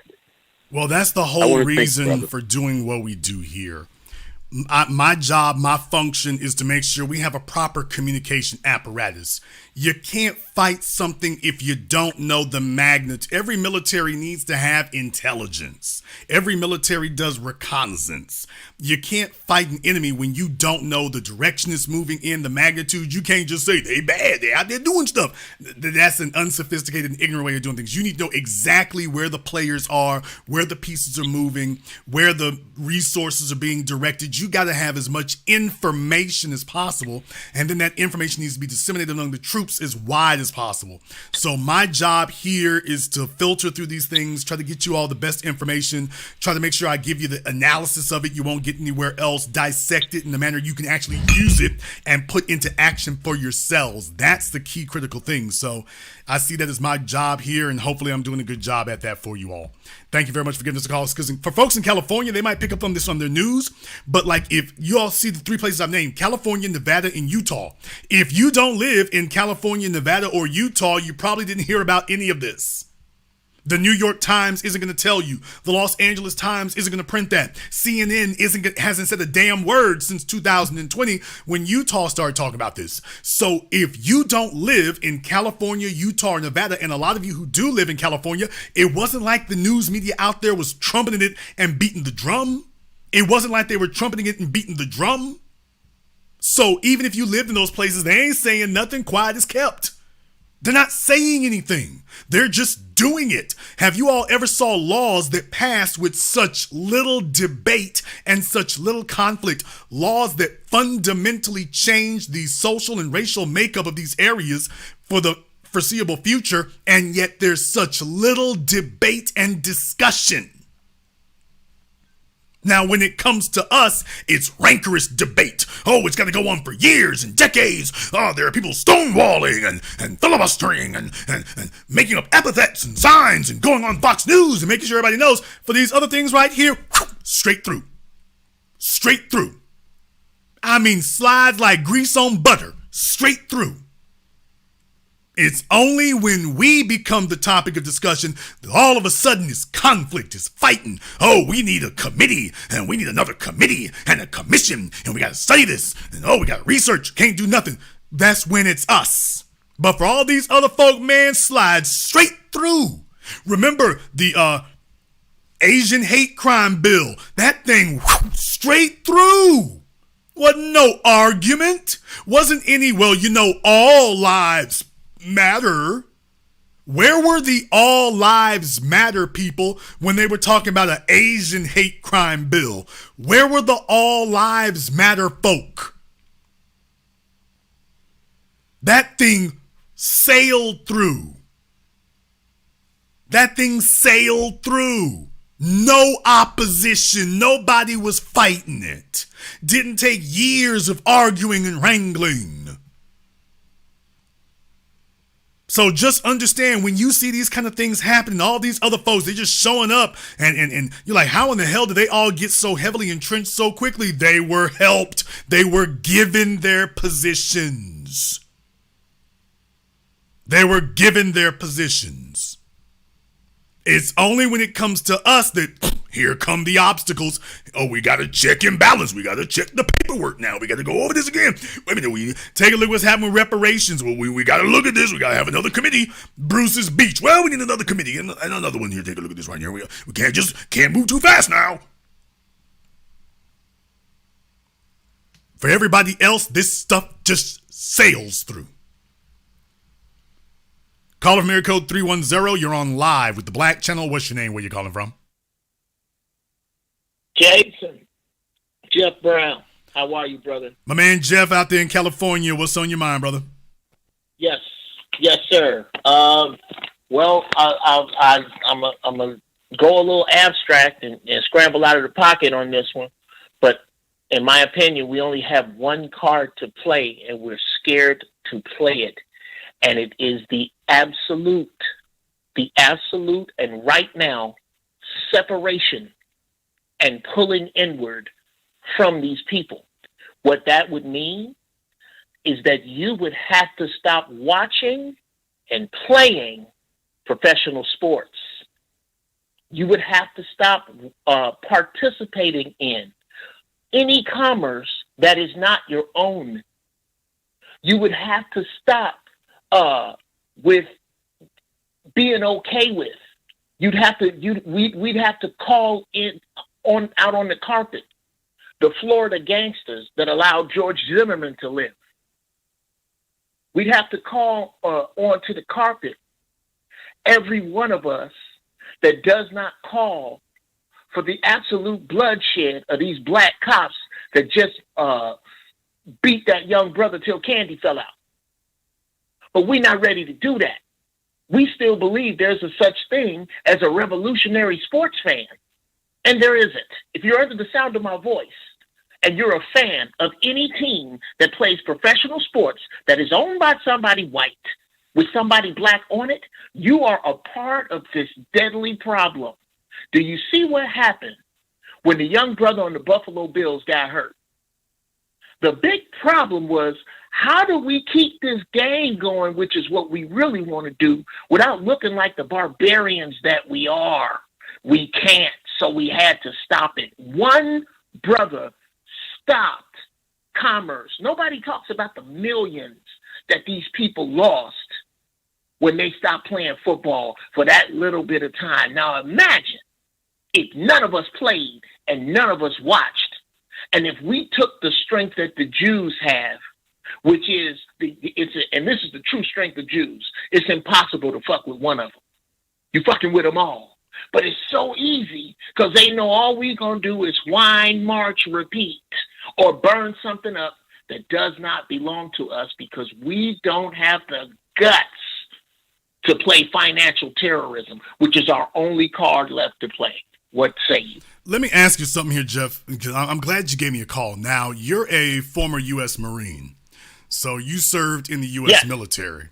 So I want to find out from you, what do you think when you hear somebody like State Senator Nancy Skinner say that, well, they allow non-citizens to join the military? She makes a comparison between the military and the police, basically making them equivalent. Well, as a former member of the military, in the Marines, what do you think when you hear politicians compare the work of the military to the work of the police? I tell you exactly what it is, Brother Jason. and I'm going to take you on a little ride. It's going to be worth the trip. Do you remember about 10 years ago when we started asking these questions? Hey, why are all these tanks on trains? Hey, why are all these small towns getting armored vehicles? Hey, what is this about the FBI's report that says that the police department is rife with white supremacists? Hey, what is this about the police that they are immediately, Brother Jason? If I was not an avionics technician in the Marines, I could have immediately got a job with the LAPD, and in 6 months, I would have been up for SWAT because I was a Marine. What she is letting you know is that there is no longer a difference between the U.S. military and your police department. You have the police department of a third world country. When you watch, you remember Bad Boys? You remember Bad Boys 2? When they was after Johnny Tapia and they were going to go to his house? Who did he have as his army? He had the police and the military because they were one and the same. The police and the military become one and the same when you are about to turn on the people. And that is what she is telling you. When you hear these people speak in these words, my grandmama used to tell me, baby, the devil can't lie to you until he tell you the truth. When they tell you these things, they are telling you the truth in your face. The police, why do you think a small town police department needs an armored vehicle or armor-piercing rounds? It is because these people that come across the border, these borders are not just open for Mexicans, Jason. These ain't just Mexicans coming across this border. America is being turned inside out from the inside out. And these are not just we are a small part of this problem for a second. And believe me, I could give a fiddler's fuck about the rest of America's problems. I'm black first. But what we are looking at here is that America has long been the whore of Babylon. And everybody's coming. Everybody's coming. The effeminization of black males, the effeminization of manhood, period, is not going on in North Korea, China, or Russia. It's going on here. They are softening us up and fattening us up for the kill. It's just that is niggas first. That's what I think. Well, let me go ahead and I want to address that question again, though, because, I mean, there's a difference between a military and a police force. A military is sent to kill people and break things. The military has their job is they're given a lot of resources, but their job is actually specific and none of it's constructive. A police department isn't supposed to be a civilian military. That's not what it's supposed to be. A police department is supposed to be keeping the peace. But when you start having people what I'm saying is that when you were in the military, for example, let's just say you ran into a police officer at a grocery store and he told you, I do the same thing you do. What would be your response to a cop who had walked up to you as a Marine and told you that you and him do the same thing? Well, in 1987, when I got out, it would be, that's cute, but no, you don't. I say the same thing to members of black fraternities. Yeah, that's cute, but I belong to a fraternity that can conquer and kill your fraternity today. That would be then. Now, Brother Jason, let's not lose sight of what the police's job has always been: to serve and protect commerce. They have never been here to get cats out of trees. They started in the movie, remember the movie Young Guns? Because I keep bringing up movies because this is where they put all the truth. When Casey Samasco, he says, we're regulators and we're good at it. It's in your man's Warren G's song, Regulate. We're real good at it. You can't be no bum off the street because the police come directly from the men who were hired after the wars to regulate the master's property and go get his slaves back. And they came directly from that into policing. Policing has never been about what is good for you. It's been about what is good to keep you shopping. That's the real truth. Now that the shopping is over, now that just about all of the extracurricular spending money has been wrung out of the middle class, the police only have one function, Jason. And it is to become this militia that is going to turn on the people right around the time the dollar collapses. That is my prediction, brother. I don't think it is ever. I think the veil of what the police was about was when this system gave a damn about what ignorant white folks thought. They don't give a shit what ignorant white people think anymore because they have no use for them. And by default, they don't have no use for your black ass. And this is what we forget when we put on our favorite Cowboy jersey and our favorite Laker jersey. And we could, so-and-so challenge on Instagram, girls night out. It's going to be some niggas electric sliding in FEMA camps. This is what I like to refer to them as. The group of people that let us down the most is my generation, the 50-somethings. I refer to them as the electric sliders. There was a party that started somewhere around the 70s that let out right when crack hit, and by then it was too late, brother. All of this is one nasty pile of shit, and we only got the big choker to play, Jason, but we scared. Black people are scared. They're scared to look at it and see that their little bit is not only enough, but it's everything. This table that we keep begging to have a seat at is made up of 30 million kneeling niggas. If we stood today and said no more, if somebody on the day, dear Florida dope dealers, I'm saying it right now because I mean it, y'all let us down. All you hardcore niggas that get on records and brag about who you killing, you can't even act like you talking about you killing nobody white, but all of you that brag about who you gonna shoot and what you gonna do, that did not say, oh, Zimmerman did this, here's a bag full of $100 bills, it's a garbage bag full. It belongs to the motherfucker who brings me his head back. Because you didn't do that, they pushing us in the chest again. What you gonna do, nigga? Look how we do your women. Look how we do your children. Because we do not have any fear of you, and you have all fear of us. The truth is, black folks don't want to admit it. They won't say it. You can't get them to say it, but they scared of white people. To this day, brother, it's in their bones. It is in their real DNA. Just how black women were taught that we were untrustworthy and we were taught that they were disposable, and that is in our DNA, so is the fear of the white man. And that's what this is. And unless and until the people under the sound of my voice feel the same way. If I get pulled over and you put your hands on my wife, the revolution starts at the fender of your car, bruh. I will not see it, Jason. You couldn't have died in front of me the way that our brother died on the ground. That brother, George Floyd died not because of Derek Chauvin, not because of a racist Minnesota police department, but because of the young sister with the video camera not having no Panthers to go get. Because no brother standing around would run over and dig their knee right in that dude's temple and take what's next. That's why.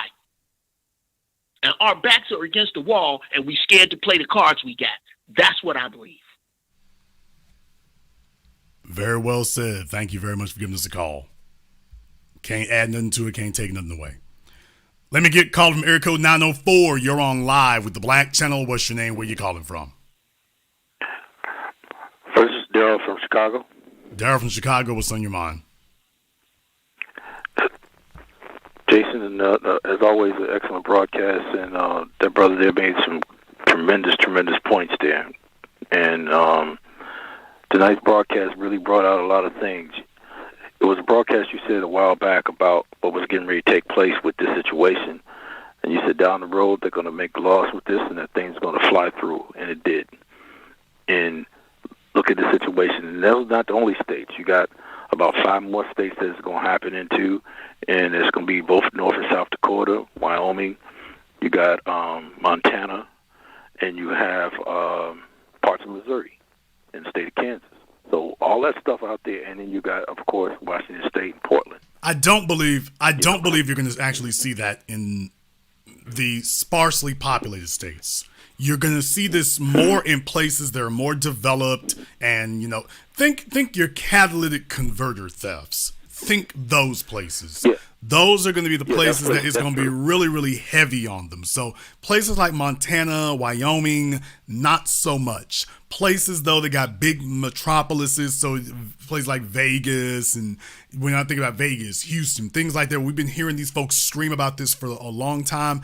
I'm thinking, and I could be wrong, but I don't think I'm going to be. So I'm looking at Washington, because they always ape anything that California does. So Washington is like California's little side chick. So they ape anything California does. So them, Nevada, Arizona.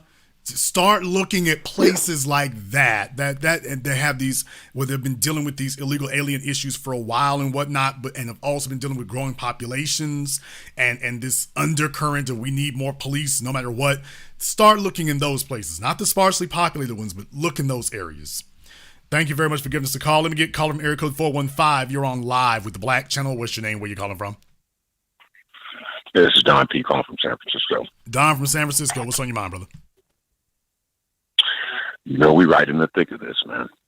We are right in the thick of this. But this was just the cherry on the cake, because Michael Harrington wrote a book in 1959 called The Other America, and it talked about us being replaced through immigration. And so from 1950s through now, that's what they've been doing. One interesting thing about the cops, though, is that after chattel slavery and after Reconstruction, they brought the buffer class in, and they became the cops. But what a lot of people don't know is they don't know the history that we as black people have with the Irish that started way before America. But at any rate, we're in trouble. We're in trouble. They're going to find out they're in trouble once one of them kills one of them folks, and they skip back to the country of origin. That's what's going to happen. Besides the other stuff with the cartels, and it's just all bad, man. I just wanted to call in and say it's all bad. I need to get up out of here for real, because these folks don't like us. They've never liked us, and that's just one more soldier or a group more soldiers. Oh, not to mention, what about the Ukrainians and them other folks they bring in over here? No, they can be next. More race soldiers. They understand they can be next, because if they're given legal residency, the standard now is, are you legally a resident? So yes, sir, you can be. Understand something. That was the point I wanted to get to here earlier. You talking about the Ukrainians? Y'all haven't thought about the Afghans. So you can have somebody who was in the mountains of Afghanistan here 5 years ago, drop them off in LA, drop them off in Utah, drop them off in Nevada, probably Arizona, coming to a state near you, Washington, coming to a state near you. Imagine that 5 years ago, they may have been fighting with the Taliban, and now 5 years later, drop him off here. Now he can get, as long as he's a legal resident. Hey, I'm a refugee. I'm being patriated as a legal resident. Long as he can get that, boom, here we go. Does he talk English? Sure. Is he ready to shoot? I was shooting at Americans over there in Afghanistan. Okay, well, he's ready to go. So think of it in those terms. That's literally what can happen. And you talk about the Ukrainians. We've all seen some of their Nazis over there in Ukraine. Oh, they're on the run because Putin is giving them the business over there. Oh, we better ship out of town. They're on the run. Drop them off over here. Badge gun. Let me see your license and registration, darky. Thank you very much for giving us a call. They got the ability. Think about that for just a few moments. This isn't conjecture and this isn't speculation. This is a real concrete possibility now. What's to stop it? They meet all these requirements. What's to stop it? Remember, Biden is giving them citizenship. He doesn't have to give them citizenship. I'm sorry, folks. you do understand, and I'm going to say it. I'm going to say it. We've been talking about this forever. We've covered this on the Black Channel. If you saw my film 7 a.m., you saw Umar Johnson talk about that. You've seen Dr. Claude Anderson speak about it. Do you all understand this makes the perfect situation? As long as they're not citizens, they can be deported. So you get to use their labor without actually being required to keep them as citizens. Let me say that again. They get to come and bolster white supremacy. They get all the responsibilities, but effectively they won't get any of the benefits. If the government wanted to, it could just tell them, yeah, your residency is revoked. Your visa is revoked. Your right to stay in residency is revoked. And that keeps them in line. That keeps them in line because they're not actually citizens. And we've been talking about this now. 7 a.m. is going on a decade old now. We've been talking about this forever. Right now, they've got the ability. If you say, well, Jason, how are you going to keep them in line? Because they're not actually citizens. So the white power structure could jump up at any time and just tell them, yeah, that program we put into place, and we're ending it. We're ending that now. We're stopping it now. We're stopping it now. Yeah, no more. We got enough there. We're stopping that. Too much trouble. And the same so-called white Democrats who helped put this into place, they'll pull a damn Joe Biden. The same so-called white liberal Democrats who put this into place, they'll pull a damn Joe Biden. When it's time to pull the plug on this damn thing, they'll be the first ones there saying, yeah, this didn't really work out the way we expected, so we're going ahead and shutting it down now that you've gotten your use out of it. I want you all to see Brother Neely Fuller been trying to tell us forever here. White supremacy always takes both sides of an argument. They're taking both sides of the argument. Yeah, we'll let you in, and we've already put into place the mechanism to remove you. So we already got you under our thumb and under control. You can't really move without us allowing you. We're allowing you to move like this. You didn't get this because y'all are just so great and wonderful and, oh, we got human rights and no human being is illegal. You're useful. You're useful, but yet under control. And that's the way white supremacy has always run. That's the way it's always rolled. Ain't a damn thing gonna fall back now. Let that sink in. Caller from area code 808, you're on live with the Black Channel. What's your name? Where you calling from? Good evening, Jason. This is Lee from Honolulu. All right, Lee from Honolulu. What's on your mind? Okay. From the old TV show, actually the remake of Battlestar Galactica, Admiral Dahmer said it best. There's a reason you separate the military and the police. One fights the enemy of the state, the other serves and protects the people. When the military becomes both, then the enemy of the state tends to become the people. So, very well put. That's the problem. The purpose of these two organizations is different. The methods and tactics they use are different. Your rights as a citizen, our rights as citizens is supposed to supersede everything. When you're in a military, when you're facing down the military, you have no rights. You have no rights. When the 182nd Airborne comes booming into Baghdad, guess what? We ain't dropping bombs to say, okay, this is to blow up some of these folks over here. The rest of y'all got rights. No, you have no rights. When a military force shows up, nobody's got rights. They are here to negate and subjugate your rights. That is never supposed to happen with a citizen. on their own soil. That's never, there isn't anything that is supposed to suspend or erase your rights. Nothing.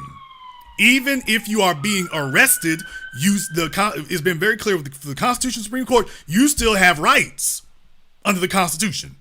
So when you start comparing an organization that's supposed to basically enforce our rights, the police, to an organization that doesn't really enforce anybody's rights, they carry out the political policy of the people in charge in government. That's what militaries do. Militaries carry out policy. You see, if regular diplomacy fails, Vladimir Putin in the Ukraine, hey, down there in Ukraine, y'all really don't need to be talking about joining NATO. You're making me nervous over here. You're making me nervous. Y'all need to fall back on that. Well, we think it might be a good idea. I'm telling y'all, hey, we're trying to make a little deal. I took Crimea. You really need to listen. You're making me nervous with all that NATO talk. All that NATO talk is making me nervous. You kept it up. Let me put about 100,000 troops on your border. We still talking right now, but I'm serious. You need to fall back on that NATO talk. Well, we thinking it over. Okay, let me drop these bombs right quick. Since table diplomacy has failed, let me see if bullet and bomb diplomacy gets your damn attention. Let me see if that works. I tried the other diplomacy. Let's see if we can try this different one. That's the purpose of a military. A military enforces the policy of a government. They don't protect anyone's rights. None. If they happen to help you as an individual, that's incidental. There's some other object. If helping you promotes their military objective, well, that's great. That's a twofer. But let's be very, very clear. The objective is what comes first. Helping you is a second, distant third, not even really tertiary. That's not what they're there for. Militaries aren't here to go spring people out of jail. That's not what they do.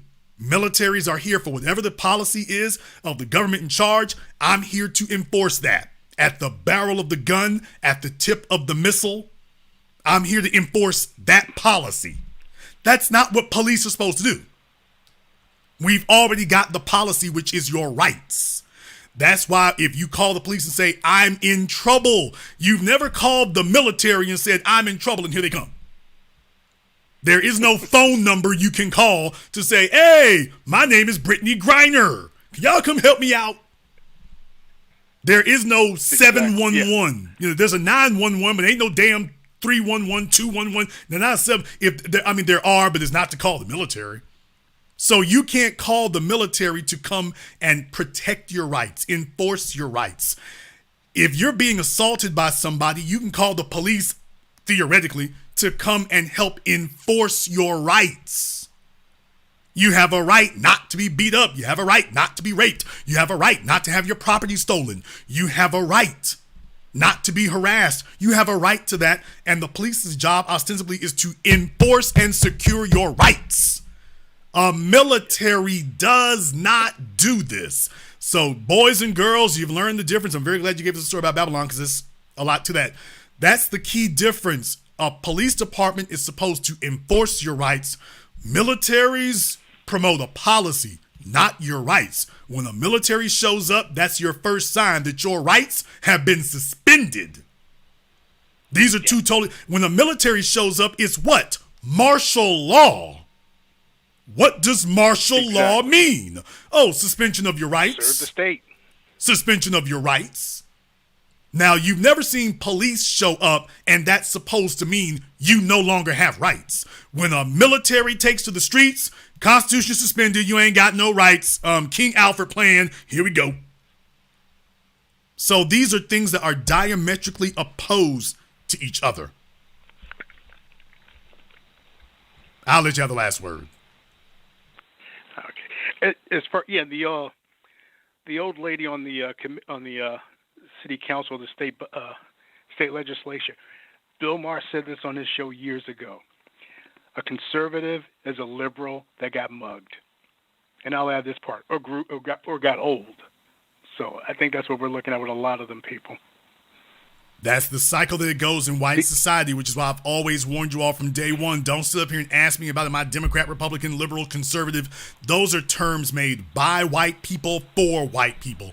You're a delusional black person if you try to put that particular jacket on, because white folk put on those labels and take them off the drop of a hat. Arlen Specter switched parties. Michael Bloomberg switched parties. Joe Biden switched ideologies. And in reality, they never switched ideologies. They have simply put on the rationale that will best serve them to remain in office to continue perpetuating the policy. You see, as the society, quote unquote, changes, then white supremacy as an organism, I've taught y'all since day one, white supremacy is an evolutionary organism.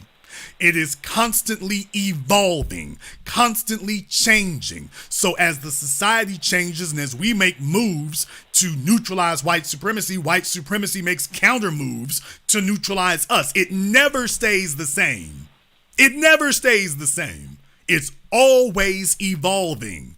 So 60 years ago, you had these WASPs and Anglos, Bull Connor and them. 60 years later, they're bringing in folks who are not exactly Anglos, but to enforce the same policy, to keep the status quo in place.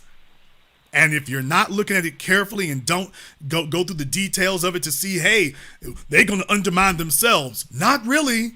Not really when you take a look at it. Not really. And so decade after decade, you have the same complaints. You say the same thing. They're only hollering now because we're saying something different than we've ever said. So they're letting you know now, oh hell, they're going after the economy for real, for real. We better bolster as much as we can. Thank you very much for giving us a call here tonight. I did not do tonight's program to alarm you. I did not do tonight's program to scare you. Let me tell y'all something. One of the things that irks me is when niggas sit up here and say, what we gonna do about it? Hey, we ain't doing nothing. Let me tell your dumb ass something here. You already know what to do. If you've been listening to me for a decade and listening to Dr. Claude Anderson for 20 years, you already know what to do. You already know what needs to be done. You don't need me or anybody else to explain to you, spell it out, give you the details. You already know what you're supposed to be doing. Niggas sit up here and talk about what we gonna do about it. Y'all just, what we gonna do? You, because you're trying to avoid the reality that you already know what you're supposed to be doing. You're just doing that to try to avoid the obligation of doing it. We already know what needs to be done. Get on code, an economic foundation. Make sure you have the means to protect yourself. And in socio-politically, economically progressive agenda. Be one to the fullest because everybody else is on code. You already know what you're supposed to be doing. Put the damn weed down. Put the bass pipe down. Put the game controller down. Get your hands off her butt cheeks. Turn off the TV. Start looking at your bank account and start coming up with solutions for yourself and not solutions for your employer. Stop sitting up here talking crazy and acting crazier and being in delusion.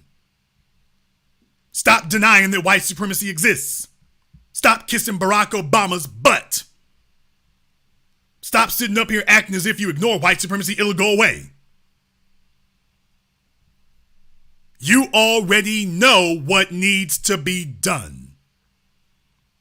My program is not for the masses. I have never been for the masses. You all know that. I'm for the elite. I'm for those who take action, and the masses will follow us. We ain't for the masses. We ain't for the masses.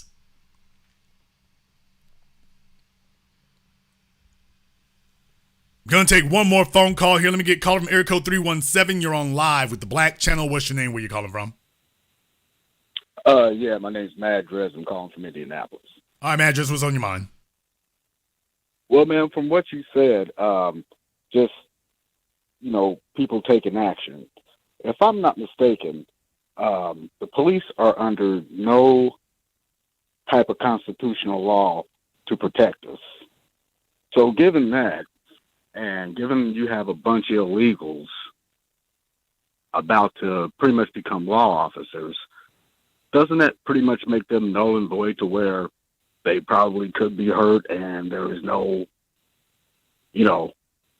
penalties against people who attack the cops? Well, here's the thing. The Supreme Court has already ruled on that. Now, there's the real thing about it. That's already been ruled. First of all, it's been ruled on by God. That's the first thing. We do not need a court or a law to codify our God-given human rights. Our human rights are not up for negotiation, debate, or legislation. So let me be very, very clear before I say anything else. First of all, this isn't really up for a debate or negotiation as far as our right to live and not be harassed, harmed, or hurt, or killed. That's not up for a vote. Y'all have heard me say that for over a decade. That's not up for a vote, so let me just say that first and foremost. But second of all, the Supreme Court's already ruled on that. And you are not obligated to allow a police officer to harm you or kill you. You are not obligated to do that. You're not obligated to do that. The real thing is, when you had segregation and Bull Connor in the streets, black folk understood you might have to go to jail and go on trial to protect your rights. You might have to go to jail to protect your family. You might have to go to jail to protect your rights. You might have to do that. Before we had the bastard baby makers and the Coke generation of the 70s bring in the skinny jeans generation. Well, you've never been under an obligation that you're required to allow the police to harm or kill you. That has never been the case. Remember, Tupac Shakur got off for shooting two cops because they were trying to hurt him. Let's be very, very clear. You have never been obligated to allow police to harm you. The real issue is you got folks like, I'm going to say it, Cliven Bundy and his son, and they about that life. And they're in the wrong. Let me say that again. Cliven Bundy and friends, they about that life, and they're in the wrong. They're on federal land. They took over a forestry building, federal property. They have no rights there and no interest there. They pushed the damn issue. They showed what they was about, and they're in the wrong. And they got off. And they got off. The people came to get them. They put them behind bars. They put them on trial. They got the attorneys together, and here we go. Church of Scientology, same thing, to be able to get their tax exempt status. What I'm telling you is that's the kind of thing we got to understand. You're not going to be able to tiptoe and dance around this. You're going to have to take it straight up the middle. When black folk were in the streets for George Floyd, what was it I did? I didn't just get behind the microphone and rah, and hey, y'all go, and this, that, and the other. I said, pass the damn hat! Starting with me. I'm going to find them. If you've been arrested, call me. I ain't going to ask no damn laundry list of questions. I'm going to confirm with the jail that you've been arrested and what you're arrested for. That's all I need to hear. Bail him out. Whatever it costs, bail him out. The police, the state senators, every damn body else, they saying my name, they were complaining. I'll be damned. You sitting up here bailing them out. We can't even get them on trial. You're bailing out too many people. Next thing you know, they dropping charges left, right, and center. Because we know that was a strategic move on our part. Let me go ahead and remind y'all that was strategic. David Miscavige and the Church of Scientology. They understood the IRS can fight you in one state. They file lawsuits in all 50. Because they got a whole bunch of lawyers as their cult members. I mean, church members. Well, remember, your district attorney's office in every single precinct in America. Your district attorney's offices can only, they sit up here and lean on everybody. 95% of the cases have to be plea bargained out. 95% of the cases have to be plea bargained out. Because if just 10% of the cases took it to trial, they'd have to shut the system down. They don't have the resources to sit up here and try 10% of the cases, so they try to pressure and force 95% of the cases to plead out, because if everybody who has been arrested and charged takes their cases to trial, the judicial system, which is already overburdened, comes to a halt immediately. Not a year from now. It comes to a halt immediately, right here, right now. You're not gonna make it any further.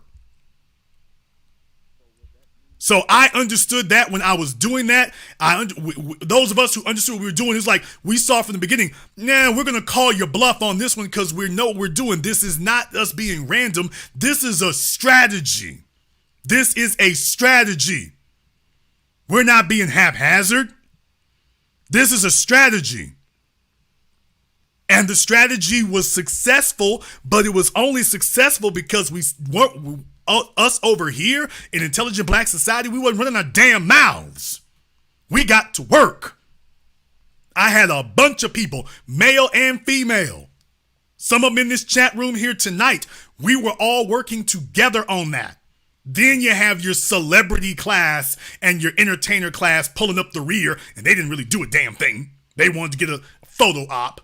But those of us who've been in the trenches and about that work, we went to work right then. And I just said, hey, as soon as that comes down, we get into work. As many of them, all I got to do is confirm you've been arrested and what you've been arrested for. As long as I confirm that, the money's coming. The money is coming. The money's coming. Not only was the money coming was coming, and they were back out on the streets. You had them call into my program. The money came and they were back out on the streets. And at that point, they had to bend. And that didn't come from the top. That came from the soil. That came from the soil. That came from us. That came from right here with us. So I'm not worried about dragging the masses. I'm not worried about that. We gonna lead what it's gonna be. And everything else follows that. I'll let you have the last word. And another thing, I can kind of see how this last situation with my man that went down in Tennessee with the 5 black cops. Okay, I kind of see how an angle's trying to be worked with that, or I can see how it could be worked in the near future when, let's say, instead of 5 black cops, it's 5 Latino cops that are non-citizens. Well, coming to a state near you, and by the way, in that Memphis situation with Tyree Nichols, I want them white cops, all the white cops who were on that video, all of them who were present, all of them who were involved, all of them who did not intervene. I'll be damned if you're going to sit up here and gather up all the black ones. You're going to corral all the black ones and then let the white ones off. The noise has already started and the drum beat has already started. We want all of them. We want all of them. Everybody who was involved. Everyone who was there. You're not going to just round up the black cops and then give the white ones a pass. No. That jail cell them cops are in, it's a little too light, a little too empty. It ain't full enough yet. It ain't full enough yet. We got to put some more people in there. It's not full enough yet. Thank you very much for giving us a call here tonight. Changes in the air, people, changes in the air. It's always been in the air, and we have to take this situation seriously. This is what it is. I'm serving my function as the anchor man of the new black media to let you all see what's happening here, and so you can have a forecast. This is not going to stay confined to California and even some of your southern states. Some of your southern states that you all think are safe and, oh, don't worry, the white folks there would never go for that. You got another thought coming. My job has always been to project these things so that I can get you all ahead of the curve, because when you're ahead of the curve, you can start making the moves you need to make sure that you are not victimized by it. But just understand, this is coming. You're going to see more of this. This is coming. Get ready. We're going to go ahead and wrap things up here tonight If you are new here to the Black Channel, welcome to the Haven of Intelligent Black Thought. We do this every weekend. Click that red subscribe button. Click that yellow notification bell. Join us each and every time we're here. If you haven't been to our website, blackchannelfilms.com, you want to go there and check out our groundbreaking, best-selling documentary work, 7 a.m., Gentrified, Race War, all available on DVD and streaming. Go to blackchannelfilms.com. That is blackchannelfilms.com. I want to thank everyone, and I do mean everybody who has contributed to support tonight's program here on PayPal, Cash App, Super Chat. Thank you very much for your support. And once again, just a gentle reminder, I don't have a problem necessarily with how you contribute to the program. That's great. Please keep in mind that YouTube does keep 1/3 of every dollar you give. So if you would consider that, Cash App or PayPal would be a little bit better. I understand that there are those of you who want to put messages that show up during the program in the Super Chat. That's fine. Throw a few dollars in the Super Chat. That's great. But if you're going to give considerably more than that, I really don't think you want to give $30 to YouTube and Google. I really don't think you want to do that. So you want to do something better than that, PayPal, Cash App, that's the way to go. Thank you very much for your support here tonight. And this concludes tonight's broadcast of The Black Channel. I am your host, your brother, your humble servant, the Black Authority. And until next time, my brothers and my sisters from around the world, remember, black is the future, and the future is uncompromising.